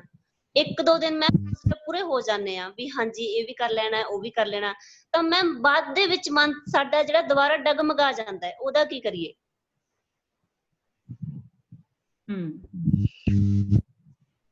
ਬੇਟੇ ਦੇਖੋ, ਇਹ ਤੁਸੀਂ ਬਿਲਕੁਲ ਉਹੀ ਗੱਲ ਕੀਤੀ ਹੈ ਕਿ ਅਸੀਂ ਇੱਕ ਵਾਰੀ ਮੋਬਾਈਲ ਨੂੰ ਚਾਰਜ ਕਰ ਲਿਆ, ਉਸ ਤੋਂ ਬਾਅਦ ਸ਼ਾਮ ਨੂੰ ਫੇਰ ਡਿਸਚਾਰਜ ਹੋ ਜਾਂਦਾ ਉਹ। ਅਸੀਂ ਕੀ ਕਰਦੇ ਹਾਂ, ਕਈ ਵਾਰੀ ਤੁਸੀਂ ਦੇਖਿਆ ਹੋਣਾ, ਜਿੱਥੇ ਕਿਤੇ ਵੀ ਆਪਾਂ ਟਰੈਵਲਿੰਗ ਕਰੀਏ ਨਾ, ਰਸਤੇ 'ਚ ਕਿਤੇ ਬੱਸ ਦੇ ਵਿੱਚ ਜਾਂ ਕਿਤੇ ਕੋਈ ਰਸਤੇ 'ਚ ਕੋਈ ਪੁਆਇੰਟ, ਕੋਈ ਸ਼ਾਪਿੰਗ ਸੈਂਟਰ ਤੇ ਲੱਗਿਆ ਹੋਵੇ, ਤਾਂ ਅਸੀਂ ਉਹ ਚਾਰਜਿੰਗ ਕਰ ਲੈਂਦੇ ਹਾਂ ਬਾਰ-ਬਾਰ ਚਾਰਜਿੰਗ ਕਰ ਲੈਂਦੇ ਹਾਂ। ਤਾਂ ਕਈ ਵਾਰੀ ਆਪਾਂ ਪਾਵਰ ਬੈਂਕ ਵੀ ਰੱਖਦੇ ਹਾਂ ਆਪਣੇ ਕੋਲ, ਹਨਾ। ਮੈਨੂੰ ਤਾਂ ਹੁਣ ਜਿਵੇਂ ਬਹੁਤ ਸਾਰੇ ਆਊਟ ਆਫ ਸਟੇਟ ਵੀ ਜਾਣੇ ਪੈਂਦੇ ਟ੍ਰੇਨਿੰਗਸ ਲੈਣ ਲਈ, ਕਦੇ ਹਿਮਾਚਲ ਹੈ, ਕਦੇ ਰਾਜਸਥਾਨ ਹੈ, ਕਦੇ ਕਿਤੇ ਹੈ, ਤਾਂ ਮੈਨੂੰ ਪਾਵਰ ਬੈਂਕ ਰੱਖਣਾ ਪੈਂਦਾ ਸੀ ਆਪਣੇ। ਤਾਂ ਪਾਵਰ ਬੈਂਕ ਦੇ ਵਿੱਚ ਕੀ ਹੈ ਕਿ ਸਾਡੇ ਕੋਲੇ ਅਸੀਂ ਫੇਰ ਦੁਬਾਰਾ ਚਾਰਜ ਕਰ ਲੈਂਦੇ। ਉਸੇ ਤਰੀਕੇ ਦੇ ਨਾਲ ਸਾਡਾ ਮਾਈਂਡ ਹੈ ਜਿਹੜਾ, ਕਿਉਂਕਿ ਅਸੀਂ ਇਹੋ ਜਿਹੇ ਲੋਕਾਂ ਦੇ ਵਿੱਚ ਵਿਚਰ ਰਹੇ ਹਾਂ ਜਿਨ੍ਹਾਂ ਦੀਆਂ ਜਿਹੜੀਆਂ ਨੈਗੇਟਿਵ ਫੀਲਿੰਗਸ ਹੈਗੀਆਂ ਉਹ ਰੇਡੀਏਟ ਹੋ ਰਹੀਆਂ, ਤੇ ਅਸੀਂ ਉਹਨਾਂ ਫ੍ਰੀਕੁਐਂਸੀਜ਼ ਨੂੰ ਕੈਚ ਕਰ ਰਹੇ ਹਾਂ। ਸਾਡਾ ਮਾਈਂਡ ਕੈਚ ਕਰ ਰਿਹਾ, ਅਸੀਂ ਬਹੁਤ ਪ੍ਰਭਾਵਿਤ ਹੋ ਰਹੇ ਹਾਂ। ਅਸੀਂ ਜਦੋਂ ਨਿਊਜ਼ ਸੁਣਦੇ ਹਾਂ ਵੀ ਅੱਛਾ ਇੰਨੇ ਲੋਕ ਮਰ ਗਏ, ਆ ਵੀ ਹੋ ਗਿਆ, ਅੱਛਾ ਕੋਟਕਪੂਰੇ ਦੇ ਵਿੱਚ ਤਾਂ ਇੱਕੋ ਪਰਿਵਾਰ ਦੇ 13 ਲੋਕ ਕੋਰੋਨਾ ਪੋਜ਼ਿਟਿਵ ਆ ਗਏ, ਯਾਨੀ ਕਿ ਸਾਡੇ ਅੰਦਰ ਇੱਕ ਡਰ, ਫੀਅਰ ਜਿਹੜਾ ਹੈਗਾ ਉਹ ਕ੍ਰੀਏਟ ਹੋਣਾ ਸ਼ੁਰੂ ਹੋ ਜਾਂਦਾ ਹੈ।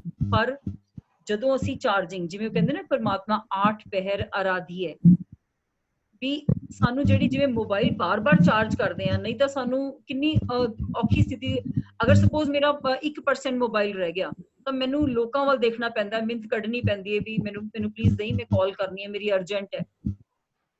ਤਾਂ ਉਹ ਸਾਨੂੰ ਅਗਰ ਅਸੀਂ ਸਵੇਰੇ ਉਹ ਚਾਰਜਿੰਗ ਨਹੀਂ ਕੀਤੀ ਔਰ ਉਸ ਤੋਂ ਬਾਅਦ ਸਵੇਰੇ ਵੀ ਕਰ ਲਈ, ਮੋਬਾਈਲ ਸੁਬਾਹ ਵੀ ਚਾਰਜ ਕਰ ਲਿਆ, ਪਰ ਉਸ ਤੋਂ ਬਾਅਦ ਦਿਨ ਦੇ ਵਿੱਚ ਵੀ ਸਾਨੂੰ ਬਾਰ-ਬਾਰ ਲੋੜ ਪੈ ਰਹੀ ਹੈ, ਤਾਂ ਜਦੋਂ ਸਮਾਂ ਮਿਲੇ 2-2 ਘੰਟੇ ਬਾਅਦ, ਘੰਟੇ ਬਾਅਦ ਉਸ ਪਰਮਾਤਮਾ ਦਾ ਧੰਨਵਾਦ ਕਰੋ, ਸੋਚੋ ਨਾ, 2 ਮਿੰਟ ਮੌਨ ਦੇ ਵਿੱਚ ਬੈਠੋ, ਸਾਇਲੈਂਸ ਦੇ ਵਿੱਚ ਜਿੰਨਾ ਤੁਸੀਂ ਬੈਠੋਗੇ, ਤੁਹਾਡੇ ਅੰਦਰ ਓਨੀਆਂ ਸ਼ਕਤੀਆਂ ਜਿਹੜੀਆਂ ਉਹ ਵਧਣੀਆਂ ਸ਼ੁਰੂ ਹੋ ਜਾਣਗੀਆਂ।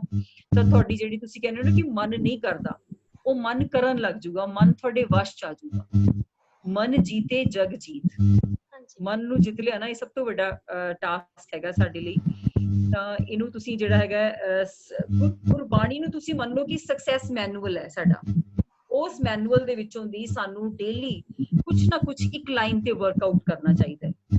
ਜਦੋਂ ਅਸੀਂ ਉਹਨੂੰ ਲਾਈਨ ਨੂੰ ਬਾਰ-ਬਾਰ ਪੜਾਂਗੇ, ਬਾਰ-ਬਾਰ ਮਨ ਦੇ ਵਿੱਚ ਚੱਲੂਗੀ, ਇੱਕ ਲਾਈਨ ਤੁਸੀਂ ਇੱਕ ਦਿਨ ਨਹੀਂ, ਚਲੋ 1 ਹਫ਼ਤਾ ਚਲਾਓ, 1 ਹਫ਼ਤਾ ਉਸ ਤੇ ਵਰਕਆਊਟ ਕਰੋ, ਤਾਂ ਤੁਸੀਂ ਰੀਅਲੀ ਅਮੇਜ਼ਿੰਗ ਰਿਜ਼ਲਟਸ ਦੇਖੋ। ਮੈਮ ਇੱਕ ਹੋਰ ਸਟੂਡੈਂਟ ਦਾ ਕੁਐਸਚਨ ਆਇਆ ਕਿ ਜਦੋਂ ਮੈਂ ਪਾਠ ਕਰਦੀ ਹਾਂ ਜੀ ਉਦੋਂ ਮੇਰਾ ਮਨ ਨਹੀਂ ਲੱਗਦਾ। ਮਾਰਨਿੰਗ ਤਾਂ ਮੈਂ ਉੱਠ ਜਾਂਦੀ ਹਾਂ ਪਰ ਪਾਠ 'ਚ ਮਨ ਨਹੀਂ ਲੱਗਦਾ। ਠੀਕ ਹੈ ਜੀ, ਇਹ ਪ੍ਰੋਬਲਮ ਆਉਂਦੀਆਂ ਹੈ, ਬਹੁਤ ਵਾਰੀ ਆਉਂਦੀਆਂ ਹੈ। ਜਦੋਂ ਆਪਾਂ ਪਾਠ ਕਰਦੇ ਹਾਂ ਬਹੁਤ ਮਨ ਬੁੱਧੀ ਇੱਧਰ ਉੱਧਰ ਬਹੁਤ ਭਟਕਦੀ ਹੈ, ਖਾਸ ਕਰਕੇ ਪਾਠ ਵੇਲੇ ਤਾਂ ਜ਼ਿਆਦਾ ਭਟਕਦੀ ਹੈ। ਉਸ ਸਮੇਂ ਤੇ ਹੁਣ ਮੰਨ ਲਓ ਕਿ ਅਸੀਂ ਟ੍ਰੇਨ ਪਕੜਨੀ ਹੈ, ਟ੍ਰੇਨ ਤੇ ਜਾ ਰਹੇ ਹਾਂ ਅਸੀਂ, ਠੀਕ ਹੈ, ਤਾਂ ਸਾਨੂੰ ਰਸਤੇ 'ਚ ਮੰਨ ਲਓ ਕੋਈ ਮਿਲ ਗਿਆ, ਸਾਡੇ ਕੋਈ ਫਰੈਂਡ ਮਿਲ ਗਏ, ਤਾਂ ਅਸੀਂ ਉਹਨੂੰ ਰੁਕ ਗਏ ਰਸਤੇ 'ਚ, ਨਾ ਵੀ ਅਸੀਂ ਉਸ ਆਪਣਾ ਜਿਹੜਾ ਬੋਗੀ ਜਿਹਦੇ 'ਚ ਅਸੀਂ ਚੜ੍ਹਨਾ ਹੈ, ਅਸੀਂ ਉਹ ਫਟਾਫਟ ਫਾਸਟ ਭੱਜ ਰਹੇ ਕਿ ਟ੍ਰੇਨ ਚਲੀ ਨਾ ਜਾਵੇ, ਪਰ ਇੱਕਦਮ ਸਾਨੂੰ ਉਹ ਮਿਲ ਗਏ ਤਾਂ ਰਸਤੇ 'ਚ ਅਸੀਂ ਹੈਲੋ ਹਾਈ ਤਾਂ ਕਰ ਲਈ ਉਹਦੇ ਨਾਲ, ਪਰ ਸਾਡੇ ਕੋਲ ਇੰਨਾ ਸਮਾਂ ਨਹੀਂ ਕਿ ਵੀ ਅਸੀਂ ਉਹਨੂੰ ਜਾ ਕੇ ਗੱਲਾਂ ਕਰੀਏ ਕੀ ਹਾਲ ਚਾਲ ਹੈ, ਉਨੀ ਦੇਰ ਤਾਂ ਸਾਡੀ ਟ੍ਰੇਨ ਲੰਘ ਜੂਗੀ। ਤਾਂ ਇਸ ਕਰਕੇ ਅਸੀਂ ਠੀਕ ਹੈ, ਉਹ ਮਿਲ ਗਿਆ, ਉਹਨੂੰ ਹੈਲੋ ਕਰਕੇ ਨਾਲ ਦੀ ਨਾਲ ਤੁਸੀਂ ਉਹਨੂੰ ਛੱਡ ਕੇ ਆਪਣੀ ਟ੍ਰੇਨ ਤੇ ਚੜੋ, ਨਹੀਂ ਤਾਂ ਅਸੀਂ ਸੇਮ ਸਥਿਤੀ ਹੈ। ਮਨ ਦੇ ਵਿੱਚ ਕੋਈ ਹੋਰ ਵਿਚਾਰ ਆਇਆ, ਠੀਕ ਹੈ, ਆਇਆ ਚਲਾ ਗਿਆ, ਲੀਵ ਇਟ, ਮਨ ਨੂੰ ਨਾਲ ਦੀ ਨਾਲ ਕਹੋ ਸਟਾਪ, ਹੁਣ ਨਹੀਂ, ਮੇਰੇ ਕੋਲੇ ਹਲੇ ਸਮਾਂ ਨਹੀਂ ਹੈ, ਮੈਂ ਬਾਅਦ ਦੇ ਵਿੱਚ ਦਿਨੇ ਤੈਨੂੰ ਯਾਦ ਕਰੂੰ, ਦਿਨੇ ਮੈਂ ਤੈਨੂੰ ਟਾਈਮ ਦਊਂਗਾ। ਮਨ ਨੂੰ ਸਮਝਾਓ, ਮਨ ਇੱਕ ਜਿਵੇਂ ਛੋਟਾ ਬੱਚਾ ਹੁੰਦਾ ਨਾ, ਉਹਨੂੰ ਆਪਾਂ ਕੋਈ ਟੋਏ ਦਿੰਨੇ ਆ, ਤਾਂ ਜਦੋਂ ਆਪਾਂ ਕੋਈ ਚੀਜ਼ ਤੋਂ ਲੈਣੀ ਹੋਵੇ ਨਾ, ਕੋਈ ਚਾਕੂ ਅਗਰ ਪਕੜ ਲਿਆ ਉਹਨੂੰ ਪਤਾ ਹੈ ਕਿ ਉਹਦੇ ਹੱਥ 'ਚ ਵੱਜ ਸਕਦਾ ਹੈ, ਤਾਂ ਅਸੀਂ ਉਹਨੂੰ ਆਏ ਨਹੀਂ ਖੋਂਦੇ, ਅਸੀਂ ਉਹਨੂੰ ਕੋਈ ਹੋਰ ਚੀਜ਼ ਪਕੜਾਉਨੇ ਆ, ਟੋਏ ਦਿੰਨੇ ਆ ਉਹਨੂੰ, ਹਨਾ, ਤਾਂ ਉਹਨੂੰ ਪਿਆਰ ਨਾਲ ਸਮਝਾਉਨੇ ਆ। ਤਾਂ ਇਹ ਮਨ ਵੀ ਸਾਡਾ ਬੱਚਾ ਹੈ, ਅਗਰ ਸਵੇਰ ਨਹੀਂ ਉੱਠਦਾ ਜਾਂ ਪਾਠ ਦੇ ਵਿੱਚ ਇਹਦਾ ਨਹੀਂ ਮਨ ਹੈ, ਕਿ ਇੱਕ ਵਾਰੀ ਤੂੰ ਪਲੀਜ਼ ਇਹਨੂੰ ਬਹੁਤ ਧਿਆਨ ਨਾਲ ਕਰ, ਇੱਧਰ ਉੱਧਰ ਨਾ ਜਾ, ਠੀਕ ਹੈ, ਉਸ ਤੋਂ ਬਾਅਦ ਮੈਂ ਤੈਨੂੰ ਜੋ ਤੂੰ ਕਹੇਂਗਾ ਮੈਂ ਤੈਨੂੰ ਕਰੂੰ, ਤੈਨੂੰ ਮੈਂ ਦਊਂਗੀ, ਠੀਕ ਹੈ। ਜਿਵੇਂ ਹੁਣ ਅੰਮ੍ਰਿਤ ਵੇਲੇ ਇੱਕ ਵਾਰੀ ਮਨ ਨੂੰ ਕਹੋ, ਮਨਾ ਤੂੰ ਇੱਕ ਵਾਰੀ ਉੱਠ ਜਾ, ਮੈਂ ਤੈਨੂੰ ਦਿਨੇ ਟਾਈਮ ਦਊਂਗੀ, ਮੈਂ ਤੈਨੂੰ ਦਿਨੇ ਦੇ ਦੂੰਗੀ ਘੰਟਾ, ਤੂੰ ਦਿਨੇ ਸੌਂ ਜੀ। ਤਾਂ ਇਹ ਜਿਹੜੇ ਫਾਰਮੂਲੇ ਹੈਗੇ ਇਹ ਰੀਅਲੀ ਵਰਕ ਕਰਦੇ ਆ ਲਾਈਫ ਦੇ ਵਿੱਚ, ਪਰ ਪ੍ਰੈਕਟਿਸ ਕਰੋਗੇ ਤਾਂ you will become perfect one day. ਪਰ ਆਪਣੇ ਆਪ ਤੇ ਵਿਸ਼ਵਾਸ ਕਰਨਾ ਪਊਗਾ ਕਿ ਮੈਂ ਬਿਨਾਂ ਬੁੱਧੀ ਮੈਂ ਪਾਠ ਨਿਰਵਿਘਨ ਕਰਦੀ ਹਾਂ। ਇਹ ਥਾਟ ਕ੍ਰੀਏਟ ਕਰੋ ਕਿ ਮੈਂ ਹੁਣ ਪਾਠ ਕਰਨ ਬੈਠੀ ਹਾਂ, ਉਸ ਪਰਮਾਤਮਾ ਦੀ ਨਿੱਘੀ ਗੋਦ ਦਾ ਮੈਂ ਆਨੰਦ ਮਾਣ ਰਹੀ ਹਾਂ। ਤੇ ਸੋਚੋ ਕਿ ਪਰਮਾਤਮਾ ਸਾਡੇ ਨਾਲ ਬੈਠੇ ਹੈ, ਹਰ ਚੀਜ਼ ਦੇ ਵਿੱਚ ਫੀਲ ਕਰੋ, ਤੁਸੀਂ ਵਾਕਿੰਗ ਕਰ ਰਹੇ ਹੋ, ਤੁਸੀਂ ਜੋਗਿੰਗ ਕਰ ਰਹੇ ਹੋ, ਕਿ ਪਰਮਾਤਮਾ ਵੀ ਤੁਹਾਡੇ ਨਾਲ ਜਾ ਰਹੇ ਹੈ, ਤੁਸੀਂ ਖਾਣਾ ਖਾ ਰਹੇ ਹੋ ਤਾਂ ਤੁਸੀਂ ਕਿੰਨੇ ਸੱਭਿਅਕ ਤਰੀਕੇ ਦੇ ਨਾਲ ਖਾਓਗੇ ਕਿ ਪਰਮਾਤਮਾ ਵੀ ਤੁਹਾਡੇ ਨਾਲ ਬੈਠੇ ਹੈ, ਤੁਸੀਂ ਕਾਰ ਡਰਾਈਵ ਕਰ ਰਹੇ ਹੋ ਤਾਂ ਪਰਮਾਤਮਾ ਨਾਲ ਦੀ ਸੀਟ ਤੇ ਬੈਠੇ ਹੋਏ ਹੈ ਨਾ, ਤਾਂ ਤੁਹਾਡੇ ਅੰਦਰ ਤੁਸੀਂ ਦੇਖੋ ਕਿੰਨੀ ਥਾਟਸ ਦੇ ਅੰਦਰ ਪਿਓਰਿਟੀ, ਕਿੰਨੇ ਤੁਸੀਂ ਮਤਲਬ ਇੱਕ ਸੱਭਿਅਕ ਤਰੀਕੇ ਦੇ ਨਾਲ ਬਿਹੇਵ ਕਰੋਗੇ। ਤਾਂ ਹਰ ਟਾਈਮ ਸਦਾ ਅੰਗ ਸੰਗੇ ਅਪੰਗੰ ਵਿਭੂਤੇ ਅਸੀਂ ਜਾਪ ਸਾਹਿਬ ਦੇ ਵਿੱਚ ਪੜ੍ਹਦੇ ਹਾਂ, ਤਾਂ ਜਦੋਂ ਤੁਹਾਨੂੰ ਇਹ ਫੀਲਿੰਗ ਆਉਣੀ ਸ਼ੁਰੂ ਹੋ ਜਾਊਗੀ ਨਾ, ਤਾਂ ਤੁਸੀਂ ਦੇਖਿਓ ਤੁਹਾਡੀ ਲਾਈਫ ਕਿੰਨੀ ਟਰਾਂਸਫਾਰਮ ਹੁੰਦੀ ਹੈ, you really start enjoying your life. Hello ma'am, hello ਹਾਂਜੀ ਮੈਮ, ਮੈਂ ਮੁਕੇਸ਼ ਕੁਮਾਰ ਬੋਲਦਾ ਪਿਆ। ਉਸ ਸਮੇਂ ਨਾ ਮਤਲਬ ਮੇਰੇ ਫੋਨ ਦੀ ਬੈਟਰੀ ਬੰਦ ਹੋ ਗਈ ਸੀ ਤੇ ਮੈਂ ਦੂਸਰੇ ਡਿਵਾਈਸ 'ਤੇ ਹੁਣ ਕਨੈਕਟ ਕੀਤਾ। ਮੈਡਮ ਮੇਰਾ ਮਤਲਬ ਤੁਹਾਡਾ ਜੋ ਜਵਾਬ ਸੀ ਉਹ ਮੈਂ ਸਹੀ ਤਰ੍ਹਾਂ ਸੁਣ ਨਹੀਂ ਪਾਇਆ ਪੂਰਾ, ਮੈਮ ਇੱਕ ਵਾਰ ਪਲੀਜ਼ ਫਿਰ ਤੋਂ ਦੱਸ ਦੋਗੇ ਜੋ ਪ੍ਰੋਬਲਮ ਸੀ। ਤੁਹਾਡਾ ਕੀ ਸੀਗਾ, ਮੈਂ ਭੁੱਲ ਗਈ ਸਵਾਲ।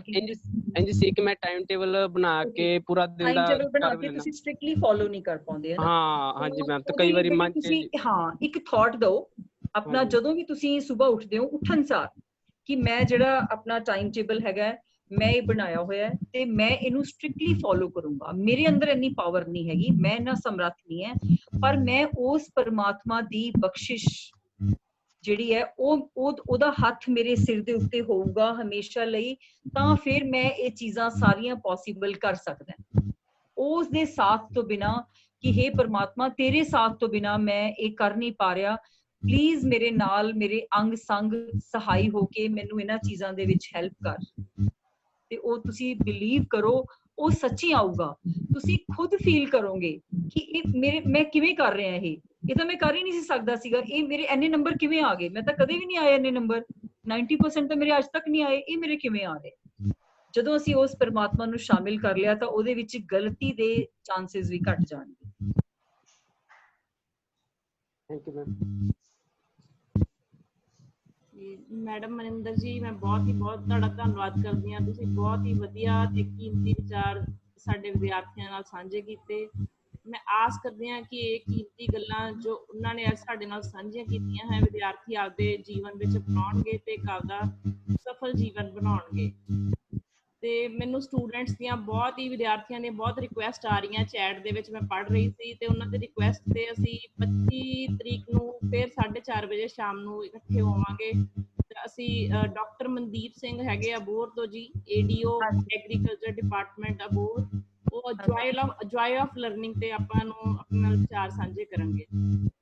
ਤਾਂ ਇੱਕ ਵਾਰ ਮੈਂ ਫਿਰ ਤੁਹਾਡਾ ਮੈਮ ਮਨਿੰਦਰ ਜੀ ਦਾ ਤੇ ਪ੍ਰਿੰਸੀਪਲ ਮੈਮ ਤੇ ਸਾਰੇ ਪਾਰਟਿਸਪੈਂਟਸ ਦਾ ਬਹੁਤ ਹੀ ਬਹੁਤ ਧੰਨਵਾਦ ਕਰਦੀ ਹਾਂ। ਥੈਂਕ ਯੂ ਜੀ, thank you so much. Thank you ma'am. Thank you so much. Thank you, ma'am.